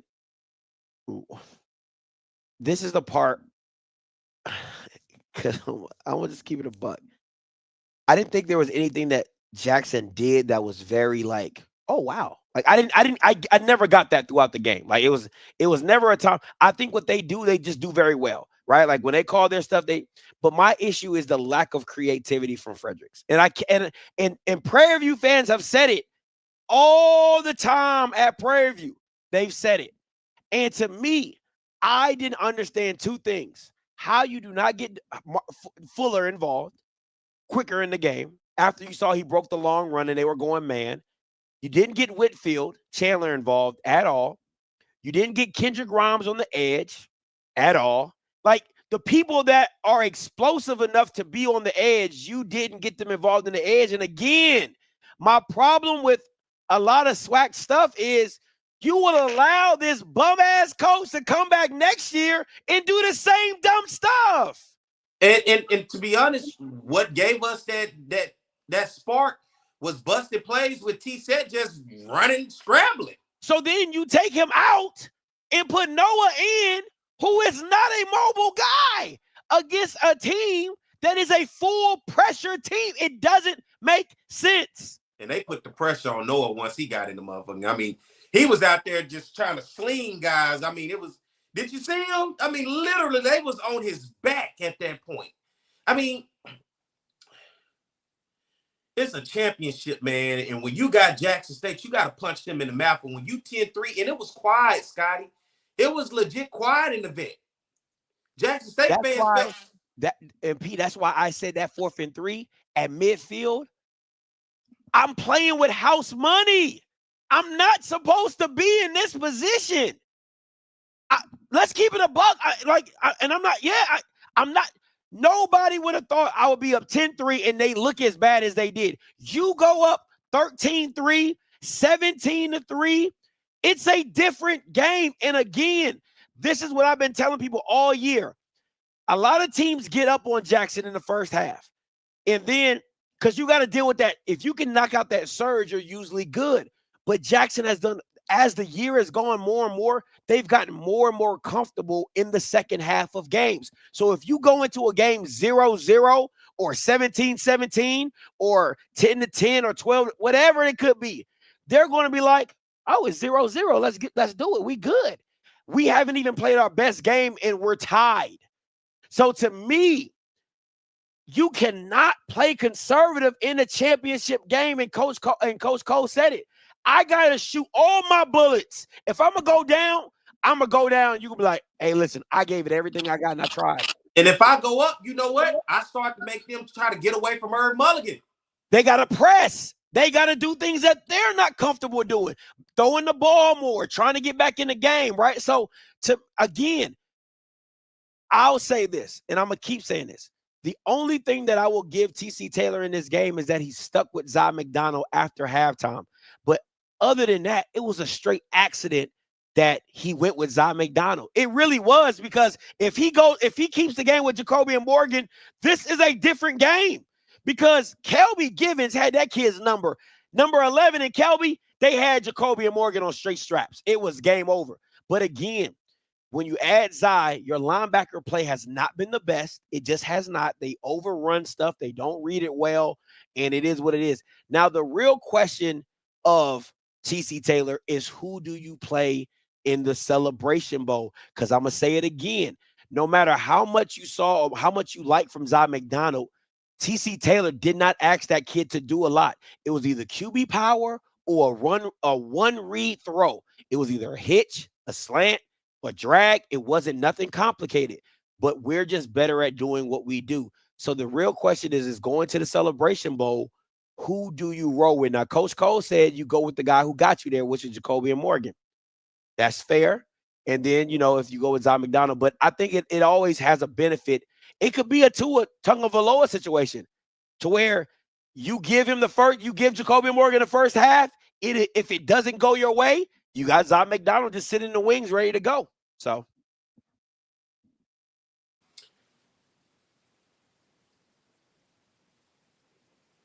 Trying to think how I want to put this.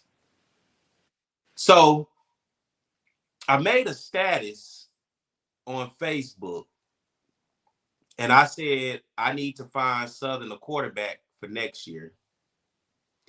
And what I got back, and it was mixed, and I want to have this conversation. What I got back was some people said, man, y'all quick to give up on guys. We got 2 freshman quarterbacks that can lead this team. They just freshmen, redshirt freshmen. Then I got back, and these not my words, people. I'm just telling y'all what people put on my status, because I put it on my status for a reason, to read the temperature. Then I got back, well, what's the point of going to find a quarterback when you don't have the staff that can develop them? So I put it on my status for a reason, because I wanted to see what people was going to say in terms of the quarterback play this year, because we legit went through a quarterback room. And so I'll say this, and this is me personally. Jalen Woods, I would have been curious to see what he was able to do in this game, because what I did see in UAPB and at least against Grambling, he did give Southern a shot with a couple explosive plays where Southern had not seen all year, connecting with receivers. That's all I got on that. That's a small body of work. Yeah. I had an opportunity to watch T-Set and Bodden a little bit more. I get what you said and everybody's saying about T-Set, about the potential. I'm not sold yet on T-Set. And I'm going to be honest. That's just me. Listen. Okay. I'm not sold like that game shift, that game. I'm not sold on it yet. Biden, I'm for sure. It's over. Yeah. It's over. But T said, I'm just not sold on game changer yet. I mean, he did what he did on drives, but his accuracy and his strength. It's bad. It's bad. No, it's bad. And because it was like 2 throws he just missed straight touchdowns. They were touchdowns he missed. It was a corner route that it wasn't a touchdown. It was a corner route that he just straight overthrew. And then he had Fuller up the seam and he overthrew him. So yeah, I get it. It's bad throws. But listen, this is my. And that's all I got for you. As a quarterback, his accuracy, like the legs, I get it. Yeah, it's bad. It's bad. Man, if you can give me a dual threat ability with the arm and some man, like listen, if you got Mekhi Higgins, it would be different. I will tell you that. My issue is this. Again, and I'm gonna keep saying this, and I'm gonna try to make it as plain and simple. I can have all the ingredients in the world, but if you don't know how to cook, it's always going to come out bad. And that is my opinion on Mark Fredericks right here, right now. Perry, how many times have you seen inside zone in there? Dog, if I was looking at Mark Fredericks' ass right now, I'd be like, sir, is there not any other run that you can run? Can I tell you a true story? I'm on the sideline in front of the cheerleaders. Real talk, the cheerleader said, stop running that play. It ain't working. I swear, the cheerleader said that. The girl behind, she said, we've been doing that all year. Stop doing that in this game. It's not working. This cheerleader, once again, I'm telling y'all, these not my words. I'm telling y'all words from a status, comments, and people. I'm just a messenger today. But that inside zone. Dog, and my thing is this. Okay, I'll give you this. If I gave you a dual quarterback, could Mark Fredericks utilize him? See, that's what people are missing. It takes a special kind of OC to understand what my guy can and cannot do. Zod McDonald comes in the game. I gotta give TC Taylor his credit. Zod McDonald comes in the game. He does not ask him to do a lot. We're gonna go GT counter, power GT counter. Or we're going to go a drag route. We're going to bunch it up, tight bunch, drag route, hitch, slant. One quick reads. Like, hey, if it's not there, run. For Fredericks, I feel like I said this all year. I called you personally. I said, Perry, he does no motion. None. I said, if you're a young quarterback and you don't have motion, I can't read the defense that well. You're asking me to do a lot. Well, he did with Rhymes. He sent Rhymes out and then brought him back and then went directly to him, but not a lot. Okay. And it actually worked because Rhymes went right across the middle and he dumped it right off to him. My question, okay, because he probably knew, okay, he's manned up on a linebacker. Okay, linebacker can't guard Kendrick Grimes. I'm going to take that. My question is this. How many running back screens did you see? 0. In a team that runs pressure, you never did a running back screen. You did 1 tunnel screen, and then you did 2 smoke screens with the 2x2 formation. That's it. It's no creativity in the offense. You got to let Mark Fredericks go. You got to. You got to. I really want to have a conversation with Jackson State's defense. Because remember, I tried to do this with Willie when Dooley was saying, hey, they dropped 8. And I wanted to have that conversation with Willie. Like, hey, I want to have a conversation with the coach. What do you see when you see our offense? You know, and I think with this offense, it almost would have to be like, you got to have a dynamic special quarterback. You got to, because it's almost going to be like with Dooley's offense. If Dooley don't have that dynamic quarterback, who, if it ain't there, he can do what T-Set was doing in this game. If you get a guy, let's just take it like this. What would you have thought with the running lanes that T-Set had if you had Skelton in that game Saturday? Oh, they're bigger runs, but again, none of it was drawn up, though.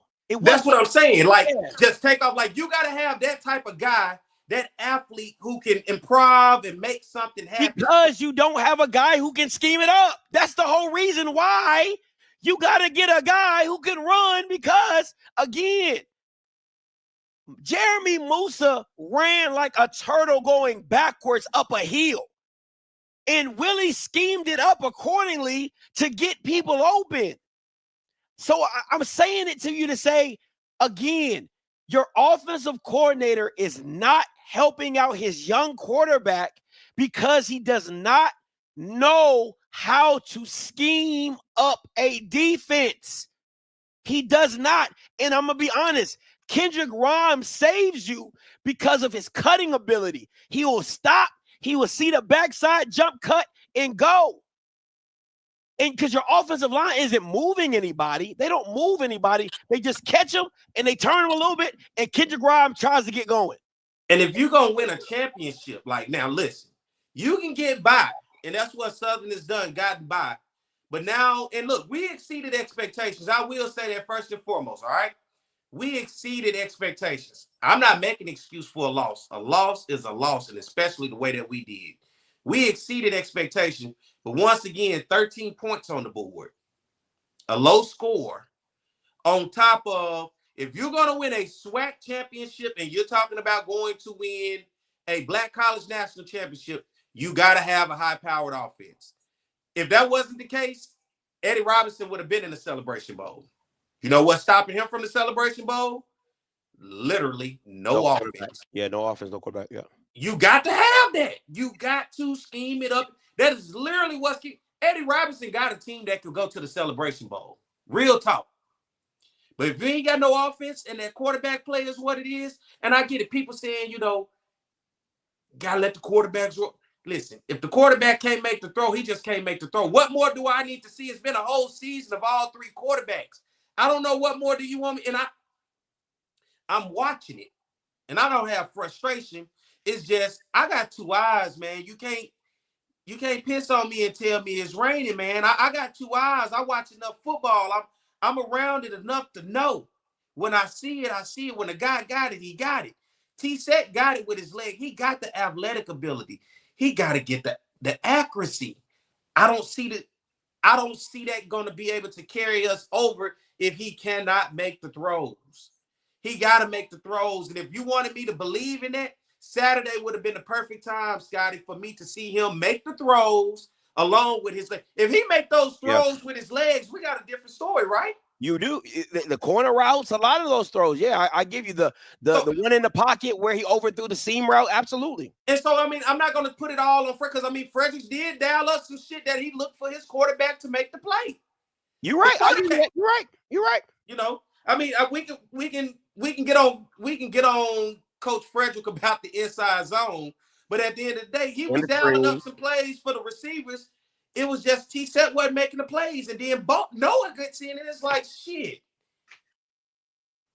It's listen, man. Southern needs a quarterback, not just a guy. Southern needs a quarterback. You got to. We're gonna establish the run. We see Fredericks wants to do that. Somebody got to throw that goddamn ball. But it got to be something other than inside zone, Perry. Like, I get that. I'm not making it. Can I get a toss sweep? Can I get a fake toss sweep? I mean, goddamn, like. Is there nothing? I mean, like his Madden playbook is literally 3 plays of inside zone. It's you and running the Wildcat. At least it worked for me. I get off, you know, shit. The only people who don't get because you play me enough, you offend with. Hey, the average person asks me what their college football road. I'm wearing them out. Let's move on. I'm on like a 15-game win streak. Call lines are open, 518-263-8124, 518-263-8124. Don't give away my goddamn game plan. Don't be telling the world what I do. Participants in the conference. All right, last slide for the day.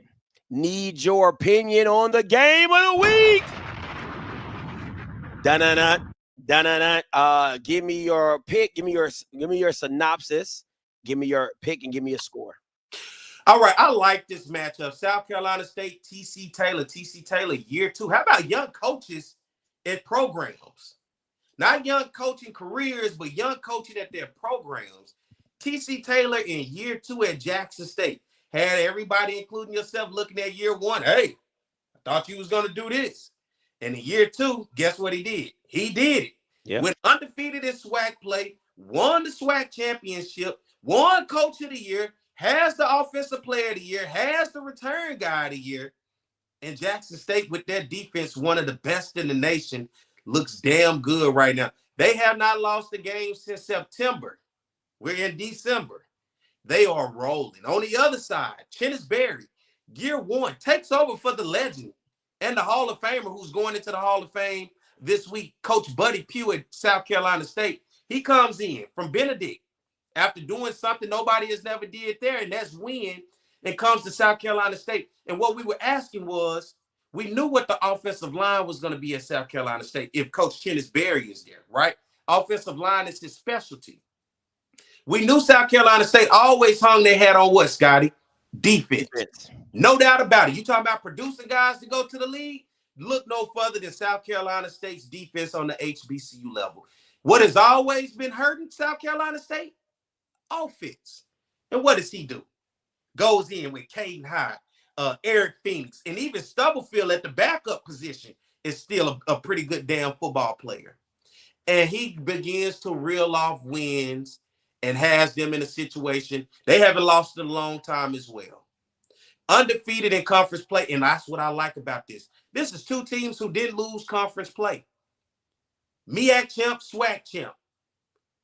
2 guys I think know their programs, hard-nosed, and love football. When I look at these offenses, ooh, I love to see this one. I want to see Herb Mulligan against this defense. I want to see can Caden Hyde get off and Eric Phoenix get off against this Jackson State defense. Everything about this game sets up, and I think we saw it 1 and 2 pretty much been on the collision course ever since South Carolina State got past North Carolina Central.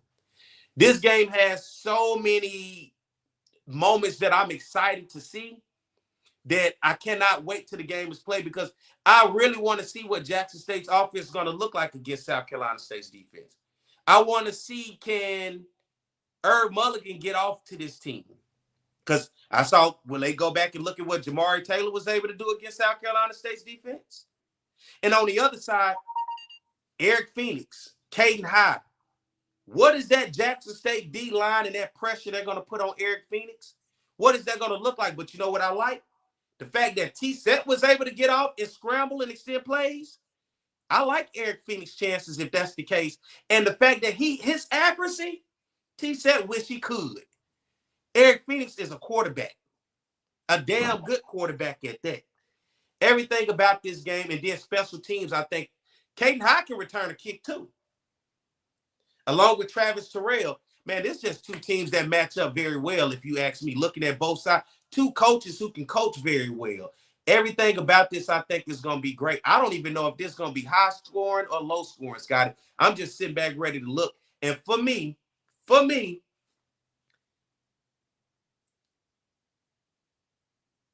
I think I'm going to take South Carolina State in this one.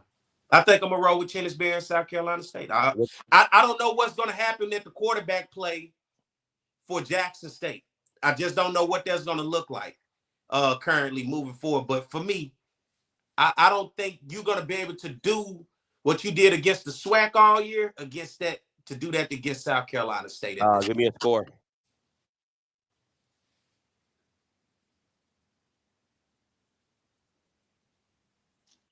(27-24) South Carolina State. 27-24, I like it. 27-24. Want to give a shout out to FCS Stat Performers and all the voters on the HBCU Plus National Player of the Year for inaugural.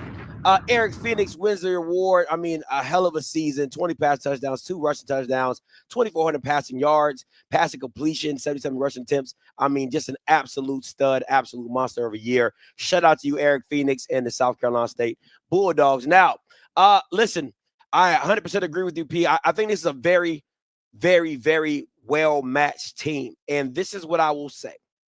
I think there has only been one team that's played against a complete team. And that is South Carolina State playing NCCU. I think they've out of Black college football, South Carolina State is the only team that's played against a complete team to where they got the quarterback, they got the running game, they can pass it, they got the defense to back it up. Jackson played FAMU. FAMU had a hell of a game, but they were limited in a lot of things that they did. This is going to be a great battle of wheels, battle of schemes, battle of adjustments, because Quinn, the defensive coordinator of Jackson State, has a really good way of adjusting in the second half and taking what you did well in the first half away from you in the second half. So South Carolina State having something in their back pocket for the second half is really important. Now, South Carolina State is notorious for starting off strong. They are notorious for starting fast. I mean, Chinnisberry is not afraid to go for it on 4th and 2 on the first drive. They are notorious. His whole mindset is, we got to kill a net with a sledgehammer. All right, like, go to work. All right. That is what they do. Now, I think the Celebration Bowl is living a very, very good dream right here. A rematch of a previous with 2 different coaches, with 2 different styles. If I'm the Celebration Bowl, I'm super ecstatic for this matchup to have a rematch of this quality of type of football, high-level football and stuff like that. I think South Carolina State, it just has too many weapons. They just have too many ways to beat you.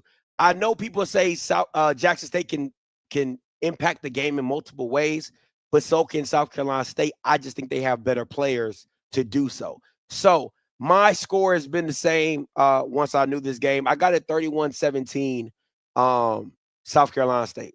31-17 South Carolina State. I think they pull away late. I think they start fast, they kind of go slow, and then they pull away late in the fourth quarter. But I think it's going to be a slugfest, man. I don't think it's going to be nowhere near what it will be of what it was last time, the 31-10, and just straight a ass whooping by South Carolina State. But I do think the game is going to be super competitive in the first half, and then South Carolina State pulls away at the end. But let's get to some of these calls. What's up, Pete? That's why I was looking at that when I said 27-24. I think South Carolina State jumps out early.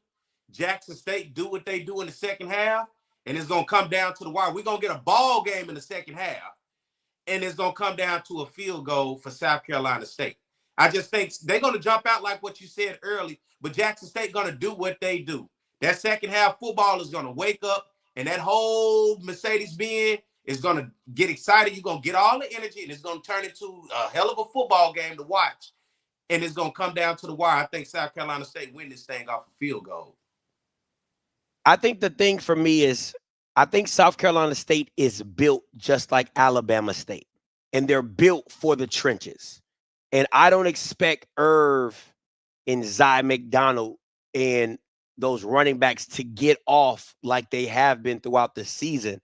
I think they're built for that. The linebackers that they have are A1. The D linemen are super, super disciplined in how they pursue and how they cover. So to me, if you can make Jackson State a one-dimensional team, they want to be one-dimensional in running. But if you take that away from them, this is a very, very pedestrian team. And that is my thing. This team is not as balanced as they think. They can impact the game in multiple ways, and passing is not one of them. So to me is if I'm South Carolina State and I can take the running game away from Jackson State, if they beat me throwing the ball, then I go to the middle of the field and I shake their hand. I say, congratulations, Jackson State, you deserve this game. If Jacoby and Morgan throws for 250, 275 with 3 touchdowns, absolutely. I shake their hand. I say, congratulations, you won this game. But you will not beat me running the ball. You won't. I can't allow it to happen. That just is what it is. So that's my 2 cents. A&T Roy, coming to you. If you say anything about a band, I'm hanging up on you. I'm just letting you know that right now. I didn't call about the band. Okay. You already knew that. All right. Okay. Hey man, listen, y'all, whenever y'all talk about A&T, you need to open the call lines because I got a lot to say now. I can't remember all the stuff. It wasn't that important then. All right, tell me this. I'm gonna expect that both of you, if you had looked at the resumes of Sean Gibbs and Vincent Brown 2 years ago when Sean had only had 1 year as a head coach at a D2 and had only been a running backs coach before that, in comparison to Vince Brown, who coached in the CAA, coached on a national championship team, coached in the NFL, was a defensive coordinator. I'm going to expect that just looking at that, you would have chosen Vincent Brown. You agree? I probably would have. Yeah. Yep, absolutely. All right. So let me help y'all out with our budget and what we're doing. Sean is coming into a situation that is light years better than what he had at Fort Valley. No duh. Apparently, well, here's what I mean. He's gonna, based on what we believe his contract is gonna be, he's gonna have a full complement of scholarships. He's gonna have So Vincent Brown didn't have that?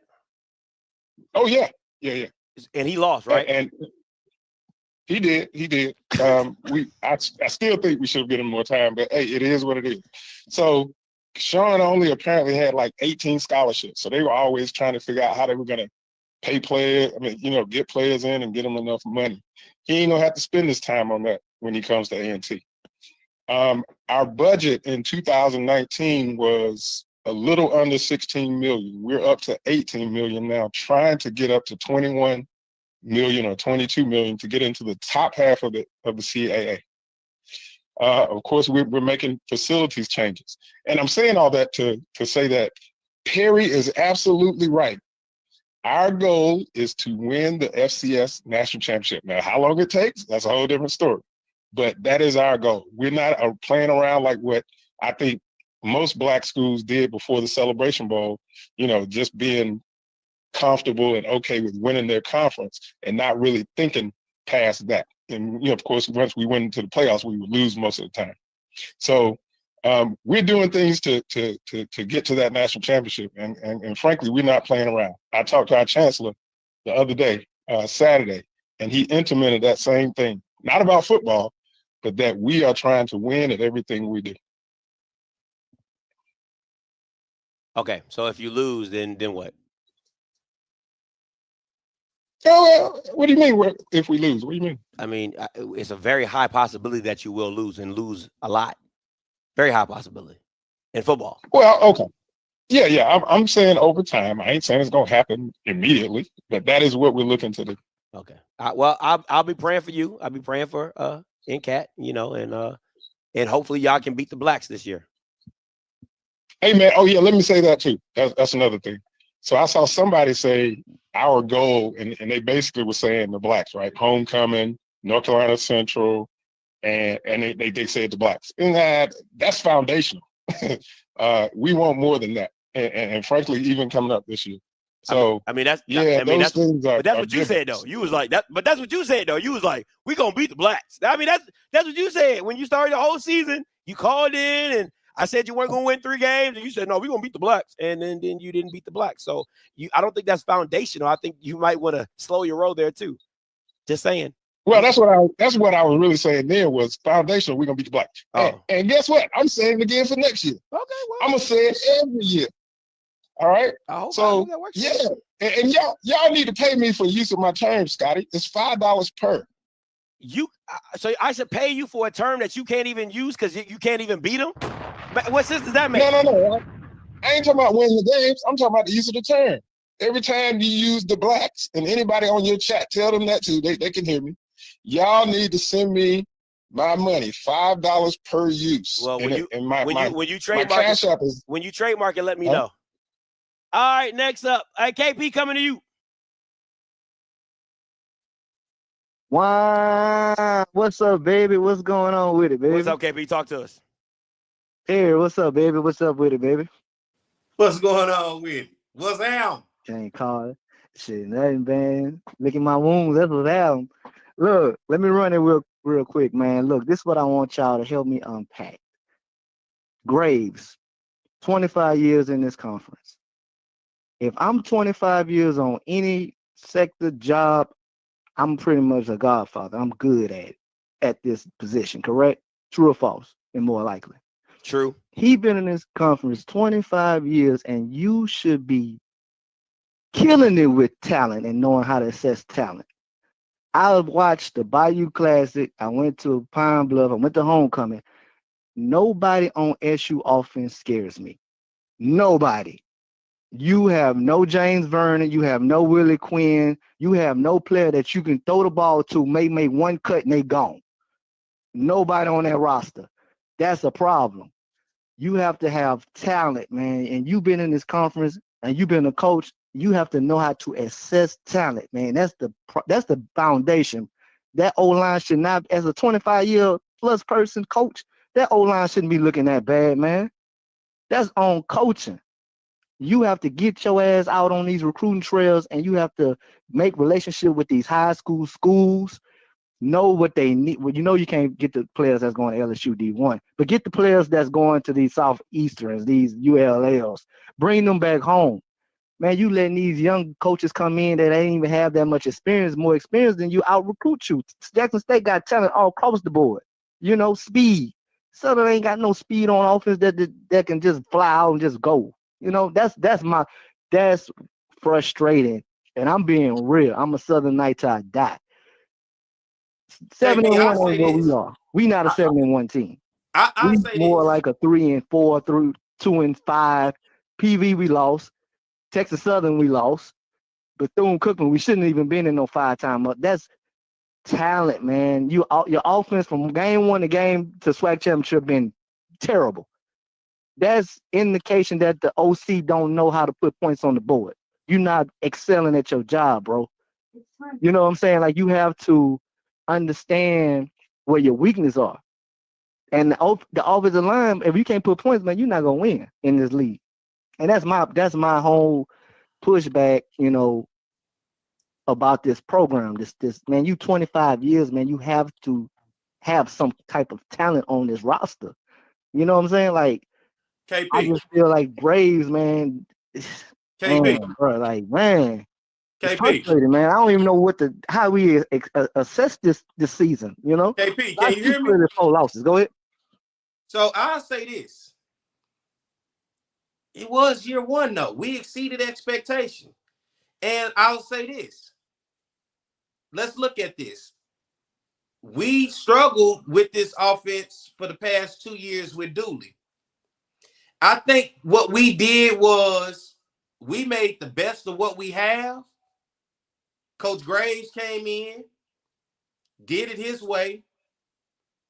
And I think you saw that 20 plus years of experience is how Southern was able to just get by with the talent that they have to win those games that otherwise you would have thought a coach, if it wasn't Graves, we probably would have lost that game at PV. We probably would have lost that game at Texas Southern. We probably would have lost that game against Alcorn. We probably would have lost that game against Bethune-Cookman. I think that experience you did see. That's why we won those games, because the experience. Now, am I happy at the way that we won games? No. Am I happy that we lost the SWAC championship? No, I'm not happy. Like, we got our ass kicked. But in year 1, because TC in year 1 would have loved to went to a championship. A lot of coaches, I'm just saying, even Cedric Thomas at Alcorn in year 1 would have loved to go to a championship. I'm going to cut him some slack. Now, if everybody want to give that criticism to the offensive coordinator, hey, we need quarterback, no doubt about it. But I think in year 1, we exceeded expectation, right? We talking like they picked us first in the SWAC West. They picked us 4th. Nobody believed it. When I said Southern was going to be the surprise team, we can go back and play the clip. Everybody, they called in, they talked about me bad. They killed me in the comment section. And Southern just played for a SWAC championship. I think it's something to build from here. We just have the frustration because it was a tough season. But I think them 20 plus years is what got Southern past them games where Southern probably would have lost those games, because everybody else had predicted Southern to lose those games. And guess what? We went 7-1. All I can do is hope, KP, that we learn and that we can build and recruit and build from this. Because if this what year 1 is, and we knew he came in and he basically just had to steer the ship.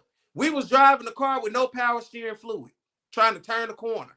You ever tried to turn a car with no power steering fluid, KP? That's tough. Tough, man. It's tough. Very tough. That's what I'm saying. This was tough. He trying to turn the car with no power steering. Now, I'm going to get on here and just express frustration just like you. I get it. We didn't win a championship. We've lost 5 straight championships. Get it. But in year 1, I got to cut the man some slack. He got us to a championship, realizing this is a Dooley built team. This was what Dooley built, right? What did we want the man to come in and do? And he ain't never been a head coach. And in year 1 to go out and hit the recruit trail and do all it and come in and what? Just be miraculous in year 1? No. Because see what we're doing? We're falling into this microwave society. And even with microwave society, he heated it up and we still not happy. We got to the championship. I'll accept that. I don't accept the loss and the way we lost it. I just feel, KP, let's just see. Year 2 would be a telltale sign. I mean, year 2, look at TC. Year 2 was a difference for him, and you see what he was able to build. Let's try year 2, but hell, we got to a championship. We exceeded expectations, and I think them 20 years of experience that you saying why and what, them 20 years of experience, I think is what got us 7-1, because them games we should have lost, looking back at them. I'm gonna push back to Perry. I respect that. Good stuff. I definitely respect. I'm gonna push back a little bit on that experience. What got us to this championship was Texas Southern punter dropped. We did whatever the hell he did. PV debacle at the last 10 seconds. That's not experience. That's just the other coach jump. I mean, I understand your take on their experience, how they got 20 in the game, but just looking at the game, that experience had nothing to do. The experience, I would say, kept the morale up to not give up when we were down in the first and second half. I would give that. But that experience didn't win us no games. The other team gave us the game. And when I say experience, I ain't saying the play call. We was losing. You know. When I say experience, I'm just saying just keeping the team in it. Them games are absolutely. A regular coach, man, you give up. Them games are over with. You know, so I'm just saying I think experience did play some part into keeping Southern in those games, especially that Texas Southern game. That shit look like, did you see how many people were you at that game? People hit the edge. That game looked like it was good and done. It was over. You know, I think it's something to build from. Are we disappointed? Yes, because we wanted a championship. 7-1, exceeding expectations. We now can circle and look at everything from what Dooley left and said, all right, now this is what we need to build from. I listen, I'm gonna say this, and I'm gonna have to let you go, KB. There's a lot of people on the call lines, but I'll say this. I agree with Perry with Terrence Graves and him taking you to a championship. I'm cool with that. But I do think Mark Fredericks needs to go. That would be the big I agree with that. I think he needs to go. 100%. Yeah. He ain't. I'm not a fan. Never said he dialing it up. Never said that I'm off this year. So I'm with it. Man, appreciate taking my call, bro. Y'all good show. Anytime, KB. Appreciate you. I'm gonna take these last 3 calls and we're gonna get up out of here. 1669 coming to you, and then 3475 and 0851. You know what? No, I'm going 0851. I've never seen this number before. 0851. I'm coming to you. I call you live. How y'all doing? It's John in Houston, man. It's a great show. I got a question for Scotty. You definitely you first, but Terry, I definitely want to hear your input on this. What is the value of the SWAC now that Dion is gone? Not a lot. I mean, it's like this. If it was worth 200 million, now it's probably 90 million or 80 million, whatever you want to say. But at this point, I wouldn't say a lot. Why? And Mississippi Valley needs a head coach, right? Yeah. The city needs Mississippi Valley to do well, so the city can do well, right? I mean, they got Delta State, but yeah, go ahead. So when Ed Reed was going to Bethune-Cookman, how much money was he promising to bring to that school? A lot. And who need that money more than Mississippi Valley? Bethune did, but now they ain't getting it, so Valley would, or UAPB. Yeah, so I'm just saying, earlier you were talking about like the strength of the schedule, and there's only I would definitely like to hear how you would fix or what you think is best to improve the value of the SWAC, the strength of the schedule, and my opinion is the Celebration Bowl needs to be a 4-way playoff between the UAC, the Big South, or Southland Conference, the SWAC and MEAC. No. I just don't know why the MEAC here we're going on 4 or 5 years with 6 teams. Listen, Are they not looking to expand? I mean, what is the job of the MEAC commissioner? Listen. Are they not trying to? At the end of the day, listen. If I look at it like this: if I'm the SWAC, less is more at this point. I let Valley go down to D2. I let UAPB go down to D2. And I make my conference better by not having them in it. That less is more. So you go down to 10 instead of 12, that works. Now, with what, Perry, you got to do what, 8 conference games? 8 conference games? I would put a rule in that 2 out of the 3 conference games has to be an FCS opponent. It don't have to be a Power 5 if you don't choose to, but it has to be an FCS opponent. Go ahead, B. And I'll take away the divisions. You don't no longer need the East and West no more. Because the East and West kept us from seeing a true championship game between Florida A&M and Jackson State when Dion was here. I would have loved to watch Willie Simmons and them go against each other again from that first game to end it in that last game. Get away. I mean, you see that. That division is holding you back. Y'all would rather keep it black on black. Okay, how about the SWAC and the MEAC merge, and then you have a true 9-team East and a 9-team West, and then you walk away from ESPN and move on to the NFL Network and put the Celebration Bowl the day before the Pro Bowl, and you can have a real playoff. I don't have a problem. Increase. Listen, I don't have a problem with making it. Okay, this is the thing. I get what you're saying, but I want to understand. You got to understand why the Celebration Bowl came into effect. If you understand that, then you know you can't add white conferences in the Celebration Bowl. They ran away from the competition in the first place. So why would I invite the Bamas that were beating me to come to my event? And what to throw it off, if you make it one big conference, this will throw it off.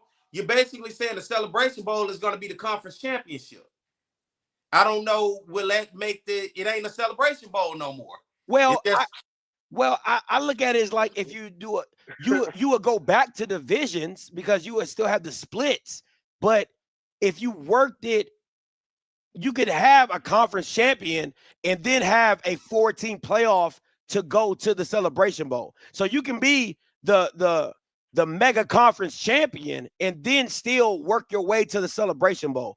So that I'm not tripping off that. My thing is this, is that I'm not going to invite the white people that I was already scared to battle with in the playoffs to my event. Because if that's the case, we probably won't win another Celebration Bowl. That's why you left the FCS. That's exactly why you left the FCS. And that's exactly what we've been talking about early in the show, saying, look, we played all these FCS schools and who beat them? We only had 2 schools, and that was Prairie View and Grambling. We gotta hire better coaches, but that requires the schools to have more resources. And if you're not going to raise money in the school, then that means that you need a better intelligence. Negative. You don't need better resources to hire better coaching. That is a false accusation. You need to do better research. You need to go deeper into a bag. Listen, let me tell you, they're hiring these hiring firms who is their partner, who got a little side jank going on. I do a little searching firm. You pay me $100,000. I give you 6 or 7 black names. And no, that's not a search. You got to go deeper. You got to go D2. You got to go D3. You got to find these innovative white and black coaches at lower levels that can come up and coach. That is what these other programs are doing. You're not doing it. What you're doing is you're recycling Bamas who nobody wants. That's true. You're right. And not only that, Scotty, we recycle them, and then we giving them a lot more money than the coaches that's actually winning in FCS. The coaches that we can't beat making less than our coaches. The football product is bad, and we spend the whole off season talking about how good, or how our expectations of what our team is going to be, just like this past off season. You know, your show did a good job getting everybody ready for the season. And what did we see? Bad football. Trash. And it's upsetting, and which makes me and people look, okay, well, what needs to change other than new coaches? But when you have schools like Alcorn and some other schools and a recruiting budget at $5,000, you're a plane ticket and rent a car to dinner away from not having no budget. Who are you gonna recruit with $5,000? That's fair. That's fair. But hey, man, appreciate the call. All right. Listen, you cannot tell me. Let me just be very clear. You can't tell me that both conferences weren't ducking the smoke to play white schools if you give up your automatic qualifier to make the Celebration Bowl happen. Blow us up, Scotty. Blow us up. Oh, my bad. You were ducking. You was ducking. You can't make me think no different. You was ducking. Period. So now you got your own event, your all-black party. You think they're gonna let the white folks in that jank? The ones you couldn't beat in the FCS playoffs? Now, I'm not saying that the schools who, like the NCCUs, the FAMUs, the teams that get at-large bids, they're not going to want to go. I'm not saying that. But what I'm saying is your conference gave up its automatic qualifier because they was getting their ass whooped in the playoffs. And it did not benefit them to keep getting their ass whooped. Period. You know what's interesting? So when the Celebration Bowl first started back in 2015, and they got it going, and of course, it is the new age, what was in the 90s, the Heritage Bowl. There was an article that came out that said the Ivory League, who does not participate in the FCS playoffs, was looking to try to set up something like a similar bowl, or trying to some type of way participate in the Celebration Bowl with the SWAC and the MEAC. That was the article was kind of, it was kind of all over the place. It was still early in the inception of the Celebration Bowl, but the Ivory League saw the writing on the wall and was like, shit, hey, we low-key want to be a part of that. How can we be a part of that? So I'm just putting out there what was already said before. And if you don't believe me, you can Google it and look it up for anybody that's out there. But the Ivory League saw this and was like, damn, I may want to try to consider that. And if we can't get in on the Celebration Bowl, how do we create a bowl for ourselves where we can be able to have that type of revenue and national spotlight since we don't participate in the FCS playoffs? So that's kind of one of the ups and downs. The other thing is it really needs to be, you got to really sit down, because we got tagged to something on Twitter today from Tennessee State. And yeah, you weren't tagged to that? From that Tennessee State alumni or whatever, where they had the fact or fiction. Yeah. And it was basically talking playoff and FCS, FCS playoff Celebration Bowl. Now, everything on there was not fact as I looked over it. But what I was getting from it was, it seemed like as much as they was talking about the playoffs and much as they was talking about the Celebration Bowl, seemed like I asked the question because I responded back. So is Tennessee State wanting to appear in the Celebration Bowl via an HBCU FCS playoff? Because that seemed like what the idea of what that factor fiction was trying to create. Like, yeah, we're not going to. The question was, how can you call it a Black College National Championship? And everybody's not involved. And it's like, well, you chose not to be involved, though. You chose to go over there. So it's like, I can have a family reunion. I can't have a family reunion because you chose to not come. I'm going to have the family reunion regardless. So my thing is, and it seemed like just the question that they was asking and going back and forth with the fact of fiction, trying to throw the FCS playoff information out there along with Celebration Bowl. Like, they want to participate, but they want to stay in their conference. And then when it's time for postseason, we'll opt out of the FCS playoff if you will have an overall HBCU FCS playoff. That's basically what I was gaining from what they were saying. Like, we're not going to leave. We don't want to really leave what we're doing. But if you extend and open the door, hell yeah, we'll participate with you after I'm done doing what I'm doing. After I'm done beating up on these white schools. Yeah, I play the white schools because now I'm feeling. I'm feeling myself. I'm feeling myself. They feeling like what A&T Roy want A&T to be. I whoop the black schools now. That's what he want A&T. You don't want none of me? No. You know, so that's what I'm guessing Tennessee State is looking at. And I mean A&T, considering if they find some success, I can assure you they will probably consider that too if it was an HBCU FCS playoff. I mean, they hired a coach that looked like that's what they only trying to go after, huh? I don't see that man winning no FCS national championship. And that ain't no knock on him. Oh, Jesus. But could I see him possibly playing for a Celebration Bowl? I damn sure could. 1669 coming to you in 3475. Hey, calling you live. What up, Scotty? It's your boy Zay. What's up, Zay? What's going on, man? If y'all don't know who this is, this is the Patriots DB, Isaiah Bowden. What's up, Zay? What's up? Three things. First, I'm starting off with the game. Perry is right about as far as that robbery didn't feel the same. I agree with him on that. I mean, I went to the tailgate, and the tailgate wasn't big. So I was disappointed in that.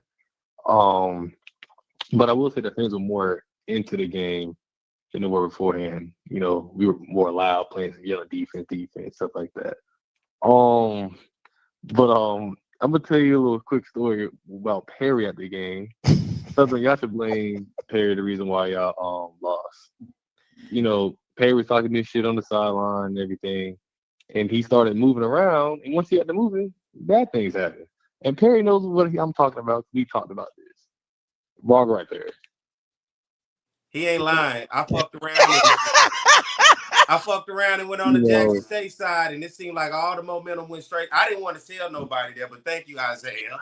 Thank you. But yeah, it happened. The bittersweet. Go ahead. He said it happened. Yeah. Oh, and the bittersweet moment was that fifth quarter, seeing Perry just watch the presentation of Jackson State win that SWAC championship. The look in his face was priceless. You saw me, bro? I realized when I watched it, bro. I stood at the thing. I said, you know what? Damn, I'm just going to, what they say, you got to stand there to see what it feel like. I ain't felt it since 2013. I realized just sat there. I was like, damn, this is what winning the championship looked like. Eh? Oh, man. It felt so good just to see a championship up there. And I'm like, damn, we can't touch it. We can't even get close to the motherfucker. Like, but man, look, I stood there, bro. You ain't lying, man. Like, and it was good to see you too, bro. For real. And that's what it was, man. I was like, at the end of the day, hey, Southern gave that game away, and I said, man, I'm gonna go over here and I'm gonna watch them celebrate and enjoy this because they earned it. And I went over there and I stood right there and I watched them give the MVP defensive and offensive TC. They gave them all the shit that they did, man. I just sat there and looked at it, man. I was in the mix with them and they get their hats and their shirts. It's like, damn, that's a championship. Yeah. And we ain't got it. Yeah. And then the other question I was asking, Agwell commented on this, caller kind of took it, but I feel like the SWAC and MEAC need to have a 14 HBC playoff. Like you said, Scotty, you know, they don't want to play in the FCS playoffs. Cool. But I feel like, especially how the MEAC and SWAC is, you know, this year is obviously a down year. I would want to see NCCU and FAMU, well, I think not a bad year this year, but you know, South Carolina State, Jackson. I agree. I think it would have been because if you take the first, let's say you take the first and second, well, that means Southern got to be in it. Winners. Yeah, so it will be. I wouldn't. Well, this is where it gets tricky. All right, talk to me. Just because you make it to the, see, the SWAC has a championship game, so I feel like just because you make it to the championship game, you wouldn't be in. I feel like you're the first 4 teams. You guys mentioned it earlier, which conference was better, I believe. I think I said that. I can't wait for the show. Yeah. But I would want to see the best 4 HBCU teams. You know, we obviously Tennessee State's not in the SWAC or MEAC, but I think that's how it would be. If the winner of each conference will obviously be in the last two teams will be the best HBCU teams off the schedule. And I feel like that would help have teams play more out of conference games for strength of schedule and less conference games as well. I think that's the best idea for HBCU football. No, honestly, I right agree now. with you, because if there's tie records, then the strength of schedule will come into place of who you played and everything like that. Mhm. So, but again, Zay, how they're going to set it up is, if I can set up my schedule easy and beat everybody, I'm good. You know what I'm saying? So it's like you don't want to go too hard, but at the same. Go ahead. Okay. No, go ahead. Go ahead. Yeah. So you. Okay. You go ahead. No. You good. Go ahead. Well, with that though, I hate to throw my team in there, but you were saying that Jackson had an easy schedule, which is what it is. But if you take that route, I'm not going to say if we lost, but if we lost, if we had something like that, we lost. I wouldn't put us in there if we had a weak schedule. That's fair. You know what I'm saying? But, so that was a prime example of I forgot what team it was a couple years ago in the real college playoffs. So you can take that risk, but you're gonna have to win every game. But I would want to see, like I said, when we played when I was in college at Jackson, we played Campbell. I would see games like that. Yeah. Or NC you play Southern, or just more MEAC and SWAC games and out of conference games. I thought that'd be great for the whole HBCU football. Simple. No, listen, I agree. I agree with you. More attention, honestly. But I think the problem is this. Well, this year would have been a bad example because Southern would have had to gone back in because their overall record is better than everybody else in the SWAC. So it would have been like I would have had to put you in there just because of the overall record. But okay, so would you just put 3 MEAC teams in there?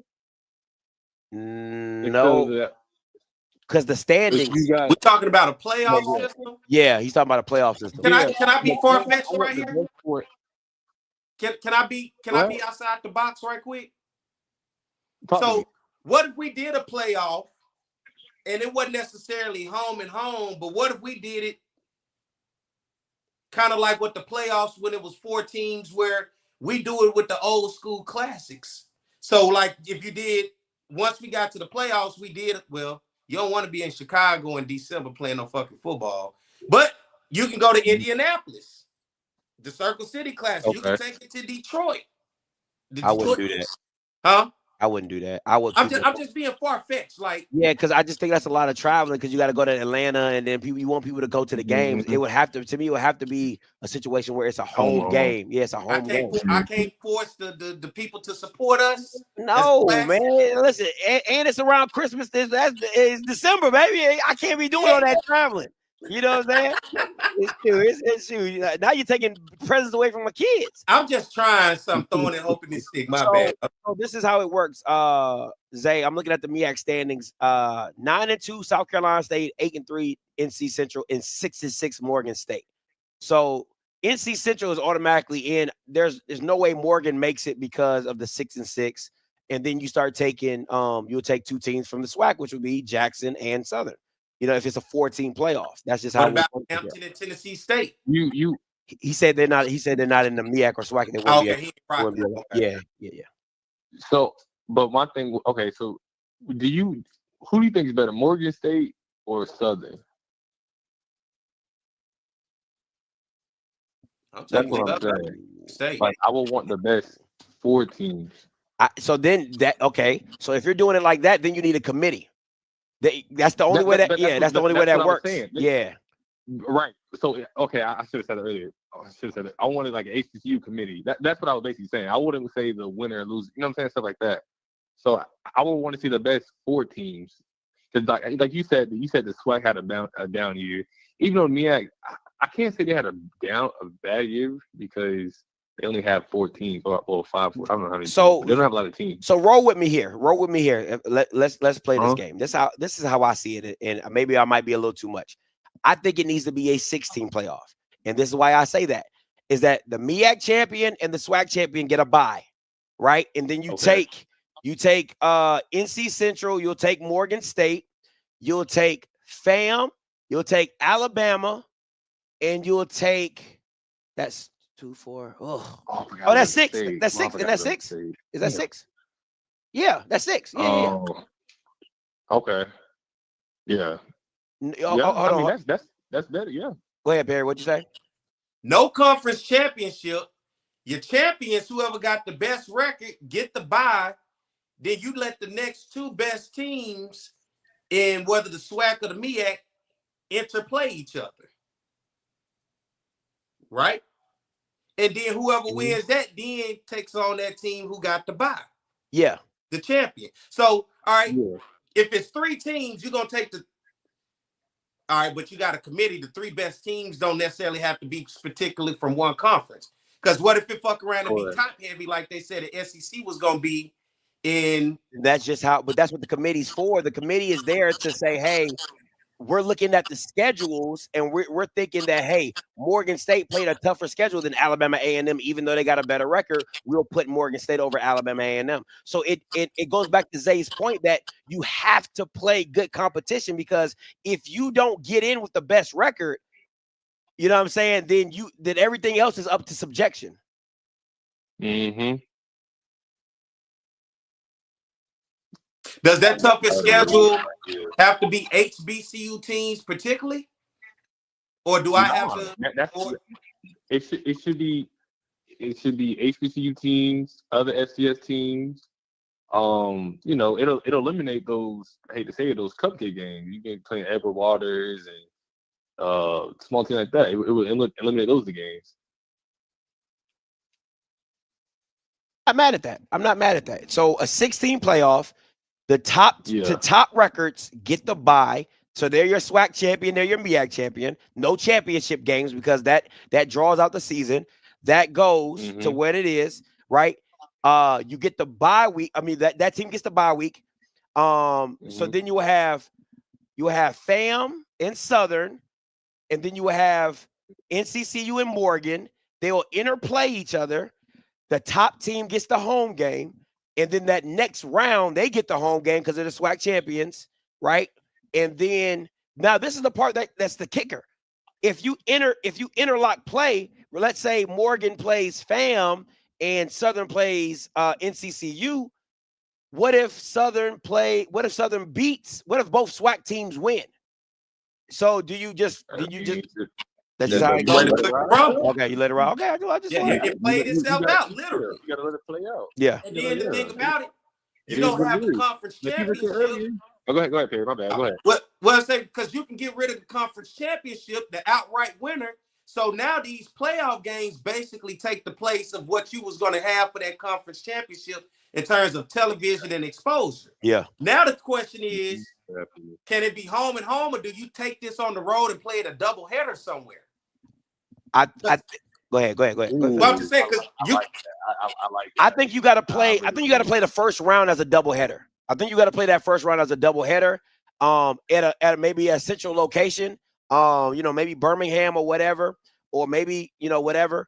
And then I think the champions. I think that's fair. You play it at a local. Yeah. So the first round is at a central location, a doubleheader.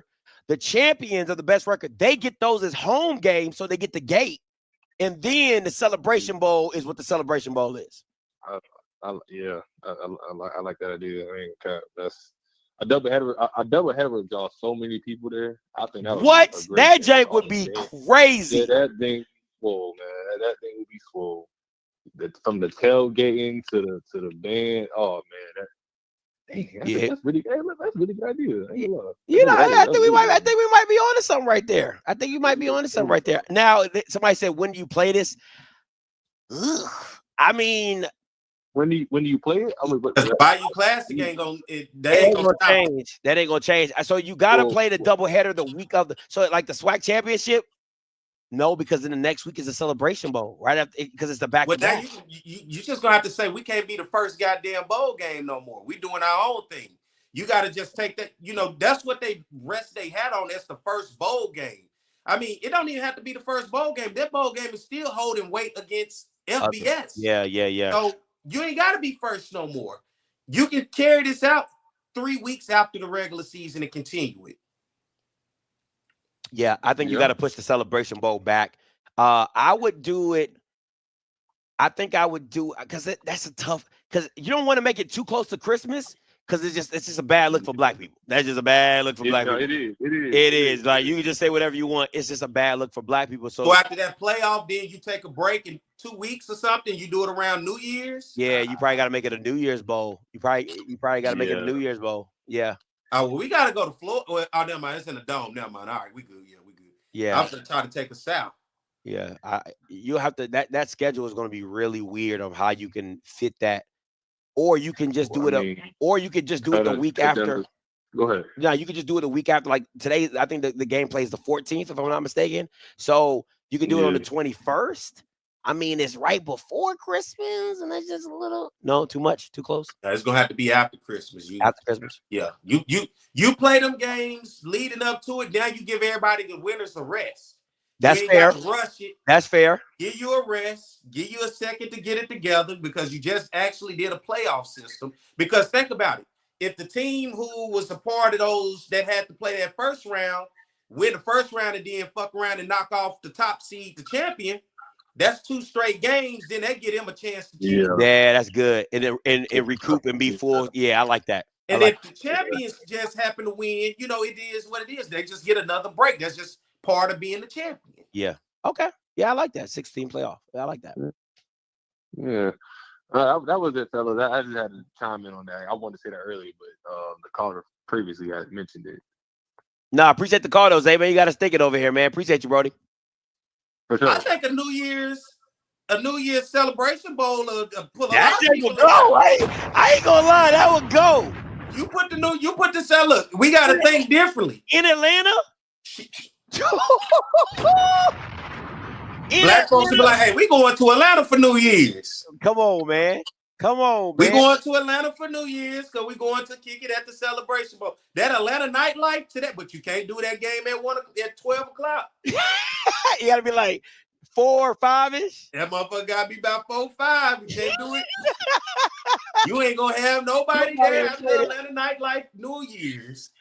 You got to push it back. Yo, celebrate the New Year's with HBC celebration. That jank would be fire. That jank would be fire. I'm with you on that, P. That would be dope. 3475 coming to you, the last call of the night. Good afternoon, gentlemen. Good afternoon, sir. What's your name? What's your name? Where you Ricardo. Ricardo. I'm calling from Atlanta. Talk to us, Ricardo. I'm just gonna stick with that last thing that y'all were talking about. The problem with y'all thing is this. The MEAC just need to get their weight up. They need either 10 teams or 12 teams to have a championship, because all you need is 2 championship games. 2 teams come out of the MEAC, they play each other, they want to come to the Celebration Bowl. The SWAC team, they win their championship, they go to the Celebration Bowl. A&T, Hampton need to just take their butt on back to the MEAC. Tennessee State, they say they want to go to the MEAC, go on to the MEAC. You can do 1 or 2 other things. You can send FAM and Bethune back, or the MEAC can get them some white schools in their conference. They have a conference championship game, because you got to have at least 10 teams to have a conference championship game. Then you play your championship game, and then the 2 teams be in the Celebration Bowl. Okay? Let me ask you this, Mr. Ricardo. What does it matter if they have 10 teams? You can only take 3. I'm confused. You don't need 3. I'm saying 4 games. You have a championship game. The SEC has a championship game. Big Ten has a championship game. 2 teams. That's all you got. You got the 2 teams. They play each other. The winner, everything stays the same. Again, what does that matter about competition? Like if they have a championship game or not?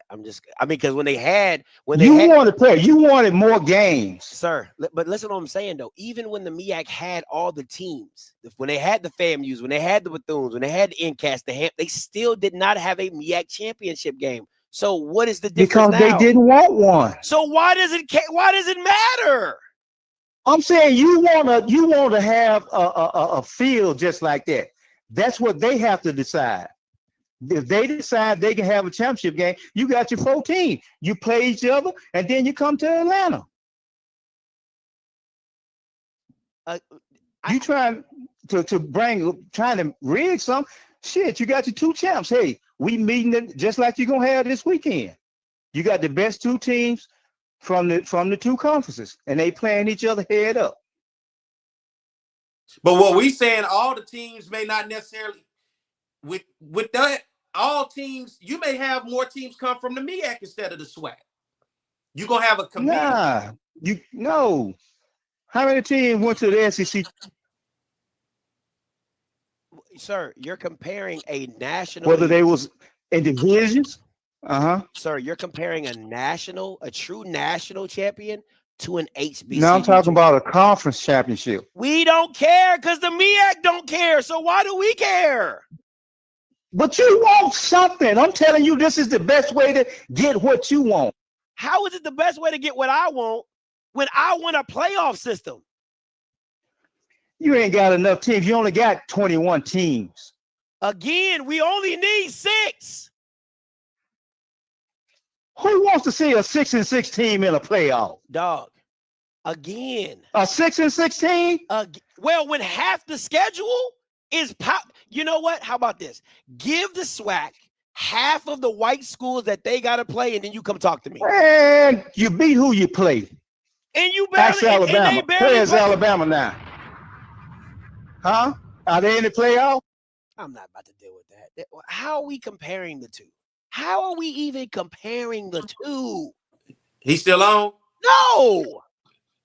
Let's do Scotty.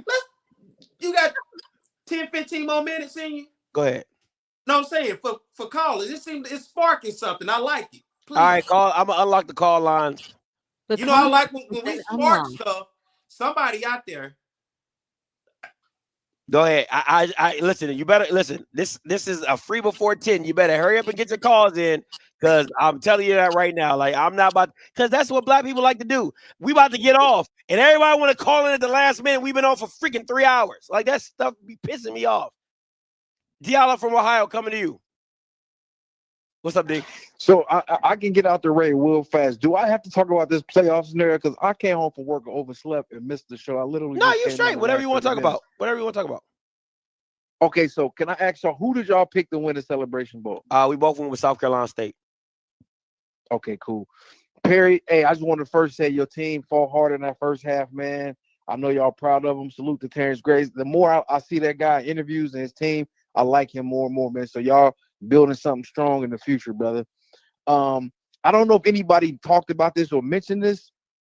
And if they have, y'all can just shut me down and tell me to go to another direction.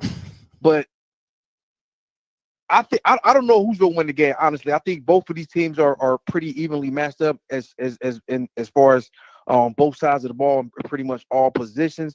But one thing I think that can be crucial in this game, Jackson State has notoriously, in the beginning of the season, they started the games fast and let teams come back. Recently, they've been starting slow, and we know that Eric Phoenix and that South Carolina State offense gets going pretty fast. Has anybody talked about, and I want to get you guys' opinion about him really being out for almost 5 weeks? They had the 2 weeks bye. He missed the last game, and then he only played the first quarter and a half. I believe it was the second to last game. I believe it was against Howard. And then the Duhart kid has been out for 6 to 7 weeks.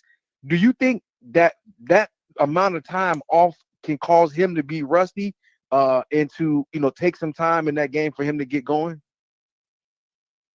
Yeah, I wouldn't be surprised if it took him a while to get comfortable in the offense or getting comfortable with the speed of the game, because Jackson is a high-pressure team.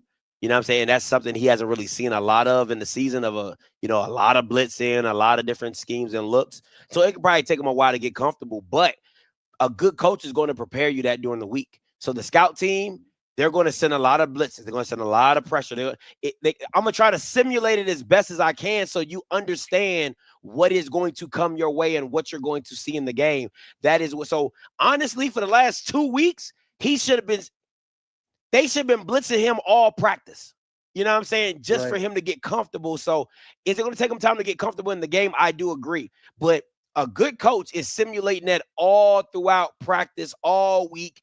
He should be seeing it. They should have been sitting down and watching the Southern game, side by side and all type of stuff. So, yeah, but Perry, you got anything to add? No, I'm with you. I mean, they've watched Jackson State against Alcorn. They've watched Jackson State against Southern. It ain't gonna be no surprise. Chennis Berry is a good, and that's when I talked about when we broke this game down. These are two coaches who are gonna be well prepared. Chennis Berry, trust me, gonna get his guys prepared for this ball game, no doubt about it.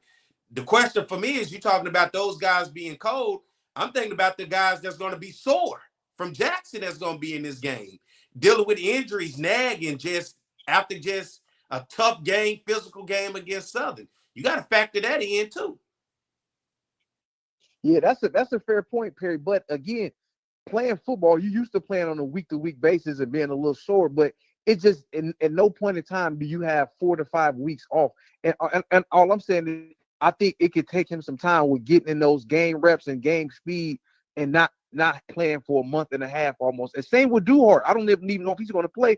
And some people saying that, Phoenix injury is more serious than what it is. So I just want both teams to be as healthy as possible so we can see a great game, man. But I just wanted you guys' thoughts, because nobody's talking about the amount of time that their two best offensive players, or I would say Caden High and Phoenix, I would say Duhart is number 3, but two of their best offensive players. The conference has been locked. What kind of effect it can have on the game. But thanks for taking my call, man. Hey, no problem, D. Appreciate the call, Brody. And that backup Stubblefield is solid too, though. Yeah, now he's not bad, but I'll tell you this: let me make my caveat right now. If Phoenix ain't playing, I'm not very high on South Carolina State winning this game. I just want to be fair. So I want to throw my caveat. I want to shoot that one from a distance. So 5604 coming to you. Hey, calling you live. Yes, sir. What's going on, Scotty Perry? This is Kenny from Texas. What's up, Kenny? Talk to us. Yes, sir. I had a couple ideas for the HBCU playoffs. So I'm thinking maybe keep the same schedule that MEAC and SWAC has, and each winner, MEAC doesn't have a conference championship, but for the SWAC, at least keep those games going for their championship. But when it comes to the HBCU bowl itself, what about creating almost like a MEAC versus SWAC challenge game where each MEAC and SWAC school had to play at least 1 or 2 games against each other throughout the season, so they get used to playing one another. And then by the time the end of the season, you truly have who is the best of the MEAC and who the top 2 of the MEAC and the top 2 of the SWAC play each other in that championship game prior to the HBCU bowl itself. But then also have locations, because I'm sure they probably tried this in the past, but I'm sure this kind of played into that. But maybe have locations like Atlanta or Birmingham or maybe Tennessee, somewhere like that, where they can come and play those games. But what are you guys' thoughts about that? I think the old format to what you would want to see of these teams playing each other throughout the year would only work if you got them in classics in Chicago, East Rutherford, Detroit, Indianapolis, St. Louis, places like that early in the season, like September. Because if you can go to those places, you can make it lucrative to where teams can make money off of it. You get what I'm saying? We're out of a classic. It's going to be tough to do home and home for the MEAC and the SWAC. Because think about, it's tough just for SWAC teams to take on any teams in Texas. Take any of the Alabamas and Floridas. That's a long way to go to Prairie View and a long way to go to Texas Southern. That's a long way to go to Pine Bluff. It's a long way to go to Grambling. The only way it would work in that format, if you want them to play each other throughout the year, it would have to be in classic style in cities where it's like, all right, there's a promoter or whatever the case may be, where money can be made off these games and these schools can benefit. And not only will they benefit, then they can take that brand into cities in which they can go in and recruit. And we're not just talking about athletes, we're talking about students. You're selling your brand in large urban areas with large Black populations where you can go in and get students to your campus. I think that would be the best way to be beneficial if you want to do it that way. The home and home would not work just because of travel. At least if you go to those classics, you can get your travel covered. And it can be beneficial because you can go recruit those areas. It wouldn't make no sense if I'm Morgan to go play Pine Bluff. Pine Bluff, Arkansas ain't gonna do shit for Morgan State.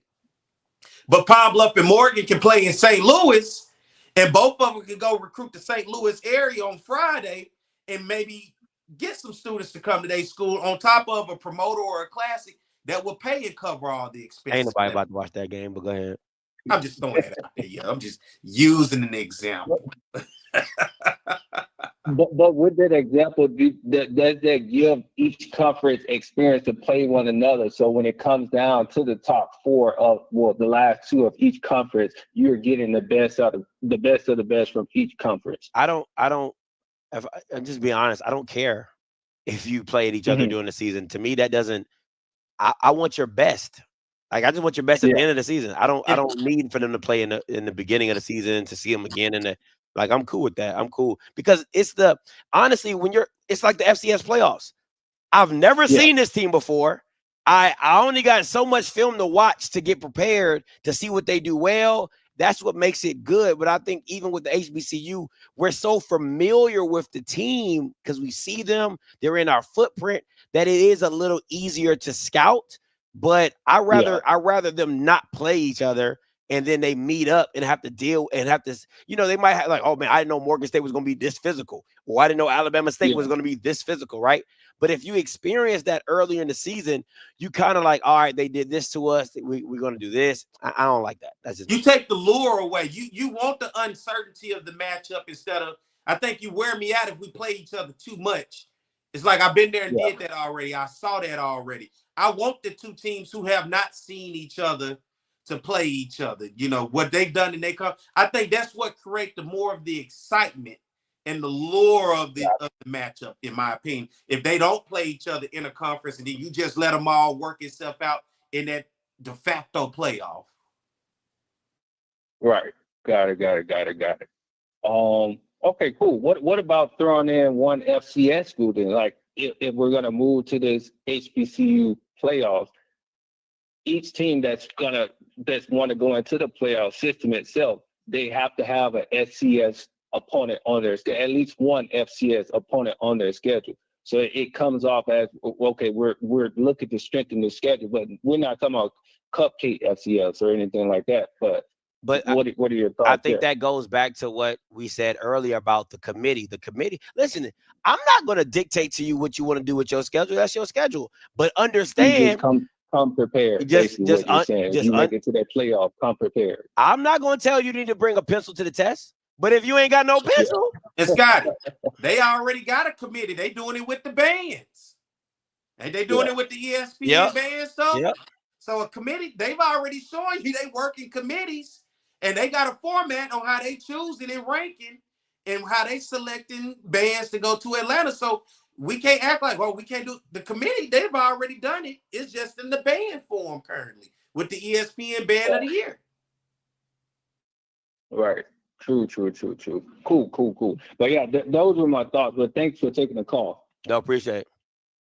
Listen, man, you got to me, like again, I shouldn't tell you that you got to schedule FCS opponent. If you want to schedule cupcake teams, don't get mad when the committee say move your ass along. And again, that holds a standard to make people like, hey man, listen, if we have a good season or if we don't make it to the championship, at least we can edge out somebody else because we played a top 25 team in the FCS. You know what I'm saying? We played this, we played that. So can I say this? Yeah. I would have loved to see Jackson State and Tennessee State in Memphis this year. I would have loved this. This is the matchup that we didn't get this year that should have happened. That's good. Jackson State and Tennessee State. That's good. I don't know what they got to do to fix it. Fix it, Lord. I would have loved to have seen Jackson State versus Tennessee State this year. I mean, Tennessee State is no slouch. And I mean, it could probably be knocking that considering after this game is done this weekend, they may consider themselves the Black College National Champion. That's fair. They could if they wanted to. Yeah. But I would have loved to see Jackson State versus Tennessee State. I ain't lying. Nah, you're right. I like that. That would have been fire. 5193 coming to you. Good evening, Scotty. Good evening, Perry. I went to Mary Home College with a guy just like you. He from Baton Rouge. He used to brag about this school that's adjacent to the southern campus.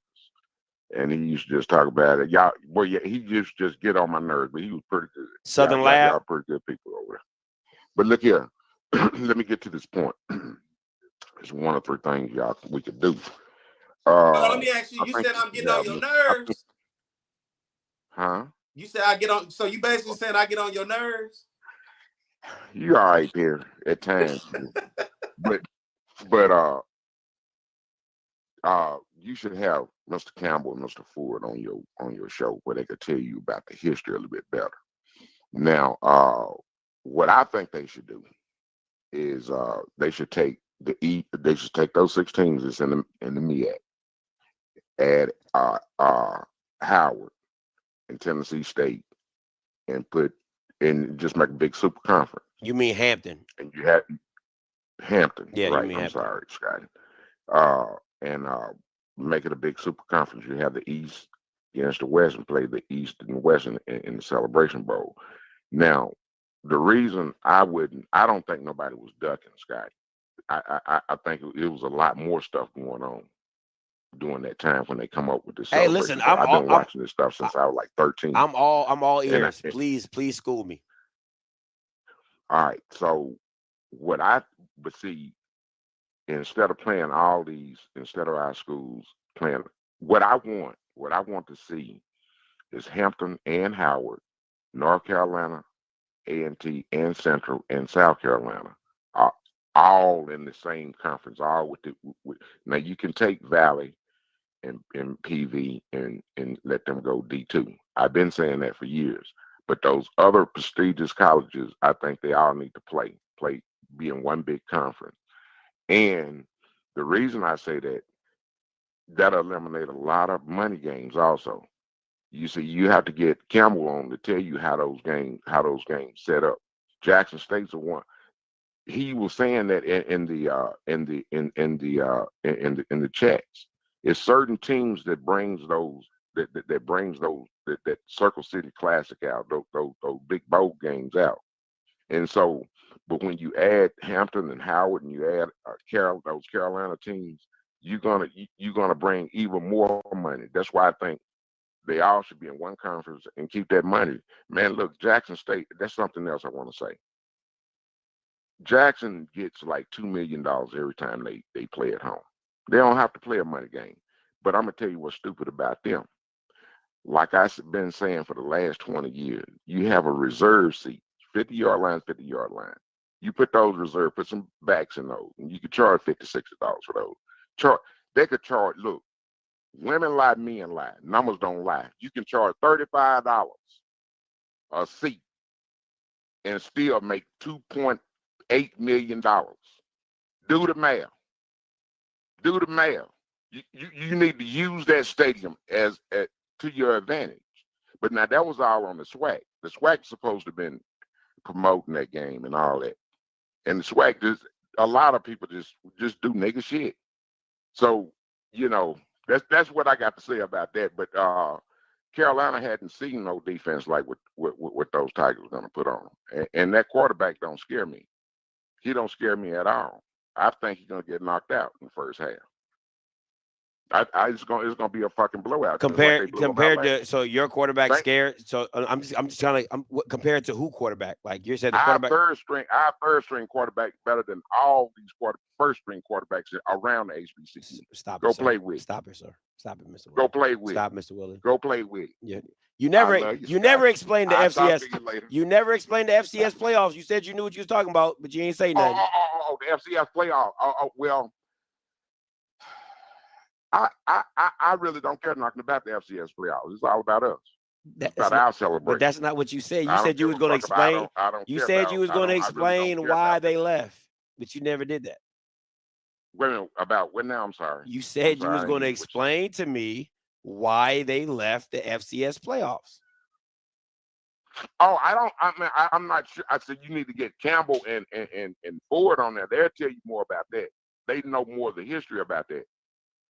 I'm not gonna lie and tell you I know about I can tell you what I done heard, but they can give you more of the history about that. They done talked about that before. All right. They can give you more of the history about that, but it's not about ducking nobody. It is about ducking. Okay. I mean, Mr. you don't, Campbell, but please you come don't on in know and tell though. me. You don't know. Hold You up the said lines for you said Mr. you don't Campbell. know Just though. come on in here. You said you didn't know, so you can't give me an opinion because you don't know. I don't like putting out false facts. I don't like putting out false things. I can tell you what I think. Okay, tell me what you think. But That's Campbell, the whole point. But Campbell and Ford, they have. I don't history. care about They nothing know. Mr. Ford talking about. Tell me what you think. No. He'll probably call in. All right. He'll probably call in. All right, Mr. Willie, appreciate the call. Is he a Jackson fan? Of course. Oh, that's why he don't like me. Okay. I was wondering why I was getting the shots. Okay. It's Jackson. He don't like me because Yeah. Oh, Mr. Ford calling. Yeah, if y'all ever think Mr. Ford calling in, get the fuck out of here. if he call, you better answer it too. I bet y'all hang up in his face. Don't do that. I'm gonna be right here like Scotty. Let him talk. For what? I want to hear what you gotta say. Ain't nothing to say. Maybe y'all can come together as gentlemen. Nah, ain't no coming together for that. Ain't no coming together for that. Ain't no coming. He talking about our third string quarterback better than it. So let me get this straight. Eric Phoenix won the National Player of the Year, but your third string quarterback who ain't played. All right. That's different to me. That's different. People sleeping on South Carolina State backup. I'm telling you, Stubblefield is not a bad football player either. Let me ask you a quick question, Perry. I'm not going. I can't.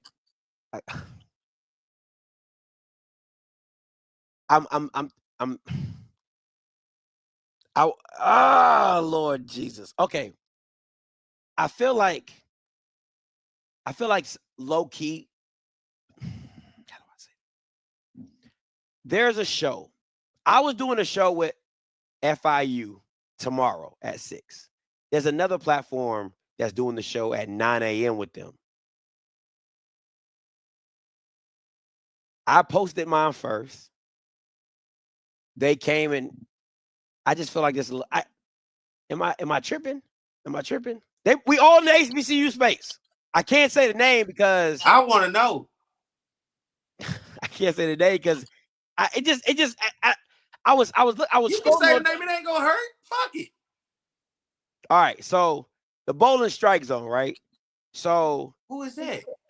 The FAMU podcast. Oh, what's wrong with them? You got a beef with them? No, I don't. So yeah, say that shit. You ain't so beefing with them. All right, so the situation is this. How you not gonna promote your own people? No, so the situation is this. There's an FIU podcaster that I partner with to do the show tomorrow at 6, right? But the Bowling Strike Zone is doing a show at 9 a.m. with the same podcasters. I'm like, I feel like you're trying to undercut me. Like, I feel like that's what that is. Is that me? Is that, am I tripping? The white folks don't know about what we got going on over here. They don't know the connections and the intertwine. I'm tripping. Yeah, you tripping. I'm okay. I just said you tripping. You thinking that they know the space. They don't know the space. I'm not talking about the whites. The whites don't. Well, I'm saying y'all both, your platform and their platform, both with this same entity, right? Is that what you're saying? I like I said, it just. Is that what you're saying?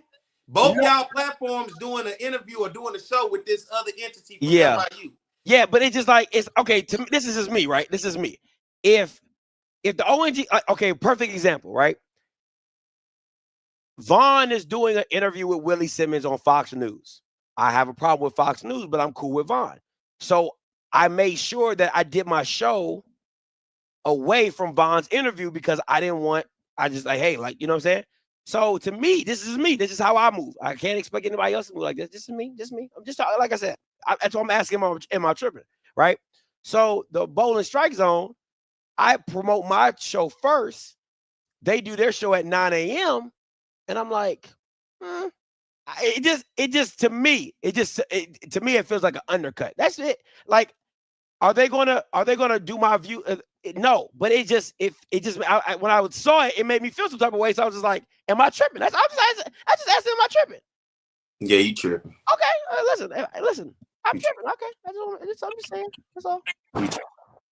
All right. Ain't nothing nobody else got going on. You know, you just trip. I don't think it's to undercut you. I think everybody's looking at the opportunity to speak about Willie Simmons. That's fair. Yeah. Okay. You tripping. And not unless y'all got already something I don't know about. At 9 a.m. though. Okay, listen. I'm just okay. Listen. Help me then. No. What they say when you tell I'm not gonna make it bigger than what it is. I'm not gonna make it bigger than what it is. If it's not, okay. Well, you tripping then. I'm tripping. All right. Well, what they say in the hood, you tripping, nigga. I'm tripping. You tripping. Listen, I'll take it. Listen, I'm not ashamed to say I'm tripping. I'm tripping. Okay. And don't take that after the show and still go. Just take it right now. You tripping. Then leave it I'm gonna leave it where it is. I'm gonna leave it where it is. Yeah, that's why I asked. You tripping. Okay. I'm tripping. Yeah, you tripping. That's cool. I'll take it. Listen, I'm not too big to be like I'm tripping. I'm tripping. You tripping. Okay, I'm tripping. But you ain't ready to let it go. You tripping. I am letting it go. Okay. I'm for real. I'm letting it go. That's why if I wasn't ready to let it go, I wouldn't have never said nothing to you. To see if I was tripping. To get the to get the thought if I'm tripping. Because if you let me know I'm tripping, okay, I'm tripping. You know what I'm saying? So okay. I'm cool. All right, we cool. All right, cool. All right, listen. Hey, we appreciate everybody for calling in. We appreciate everybody for tuning in. Listen, man, the season's coming to an end. You already know what happens after the season. I will be pivoting away from the HBCU space, so just be very mindful of that. Depending on some big news that might come down the pipeline, I'll talk about it or whatever. But overall, my pivoting will be starting after the Celebration Bowl. So just want to give you the heads up for that. Pete, you got anything before we get up out of here? Man, look, I had a good time throughout this season. Football for me is over, man. You know, so I'm at home with you, Scotty, like shit, with FAMU and everybody else. What about the refereeing? Officiating is over. State championship games this weekend. Oh, okay. Yeah, I don't have any state championship games, but I'll be down. Since I'm not going to Atlanta, I'll probably be down in New Orleans for the Louisiana State Championship games. And my birthday is tomorrow, December the 10th. So right here, right there, y'all see that? If you want to buy your boy a drink, or some breakfast, a piece of toast, a Snicker bar, whatever, I'll truly enjoy that and accept it. My birthday is tomorrow, December the 10th, man. But first of all, I appreciate everybody for always calling in, for always supporting. Even when I'm out and about, people stop and saying I watched the show, man. Hey, you and Scotty crazy. Even people who don't like me, that's okay. There's folks out there that don't like me too, Scotty. Is that hard to believe? Nah. Oh, well, yeah. I mean, if it more than they don't like you more than me, yeah, that's hard to believe. If they don't like you more than me, that's hard to believe. There's niggas out there that be looking for me too. All right. That's crazy. But I ain't scared to pull up, though. Hey, I'm in anybody's. What's that? Bernie Mac. I ain't scared of you, mo. I'm not, man. But I know it's folks out there that don't like me too, and hey, it is what it is. It's okay, but what's that? $13? Oh, 6. Hey, 6 better than 0. I remember when we got goose egg. I ain't seen a goose egg all year on my screen. That's fair. Hey, that was embarrassing. So, Mr. Campbell, if you send me $6, thank you, sir. You know, shit, that McDonald's, McDonald's high these days. That's a hot and spicy and a McDouble, maybe. Yeah. You eat McDonald's, what you get? I get I just got on this quarter pounder kick. But I usually get. Boy, you late on the quarter pounder? Yeah, I was late, man, because I was on the spicy deluxe, mixed spicy deluxe. Ooh. Boy, you about 15 years too late on that quarter pounder. Listen, I just never was a quarter pounder guy. I was a Big Mac guy. I was a McChicken guy. You ever ate the McRib? Nah, I don't know. I actually fuck with the McRib. Nah, I don't. I want that McChicken flatbread. That McChicken flatbread sandwich. If they ever bring that back, I'm buying 10 of them. Because I ain't never heard of that. The flatbread, they had a McDonald's flatbread sandwich. Never heard of that. Man, that junk was so good. Had the pita bread in there. Oh, that thing was so good. But for me, not. So I'm on this quarter pounder kick, but I still like that spicy deluxe. That spicy deluxe be hitting. Fish fillet. You know what I'm saying? Oh, Fish that fillet, fish fillet, I want it fresh, hot. Stop it. Hot. Don't give me nothing that's sitting in that little pan. Yeah. And then let me see. What else? See, and this is I want to bring that up, but D-Lo making a great point. That's what I'm saying. So, thank you, D-Lo. Thank you. Yeah, Thank stop. you. You tripping. You tripping. Stop. You see what I'm saying? Tripping. See, I knew you wanted to let it go. No, he said it. I'm just bringing up the comment that he put. That's a real comment right there. He tripping in. Don't feed to it. I'm just saying that's a good point. That's just a great point he made. But my go-to is the spicy deluxe spicy chicken deluxe. That thing is McCrispy. They call it McCrispy. That's hot and spices. Everybody don't get hot and spices though. Yeah. But that McChicken be going hard. That McChicken hit. You tried the chicken double be a that straight $1.50. What's up? You tried that chicken Big Mac? Nah, that ain't my thing. Yeah, I tried it, bro. I could have. Wasn't it? Now they say you're supposed to swap it out with the fish fillet sandwich. I'm the one told you about that. That's what you said. Oh yeah, okay. Yeah, look at the nigga boy trying to take. Hey, I heard from some. You talking to the source? I'm the source. Okay, I'll put you on that. Yeah. Now, boy, thought he would put me on something right there, but hey. They say you got it. Hey, boy. What the motherfucker? Who you think you got that from, boy? Oh man, that's on me. That's on me. Oh boy, hey. Yeah, boy. Yeah, swap that out. That's funny. My bad. That's on me. But see, back in the day, I told you we used to do a McGangbang. I told you what the McGangbang was, right? So when everything was $1, you get a McDouble. You add mac sauce. Yeah, I used to do that. Add the hot and spicy. You take the bottom the bottom bread off the hot and spicy, and you take the McDouble and open it up in the middle, and you take that top bun and that hot and spicy and put it in the middle, and then boom. That's what happened when you're in college and you get high at like 11:30 and you munched out. All right, so gangbang. So let me do it like this. I'm breaking it down to you like this. If Tahoe State loses, I'm going live right after the game. I'm talking about smack dab right after the game. And then we'll do the show on Outspoken. If they win, I'm going to just wait for the show on Outspoken. That boy telling y'all what he on demon time. If I'm telling you, if South Carolina State boys get up for the Bulldogs all night, if Tahoe State win, I'll see y'all on Monday. And I'll be back Monday. So yeah. Hey, my birthday tomorrow. Y'all hit that cash app, $PY1210. Hey, whatever. If you send me 25 cents, it is what it is. You send me $25,000, it is what it is, whatever the case may be.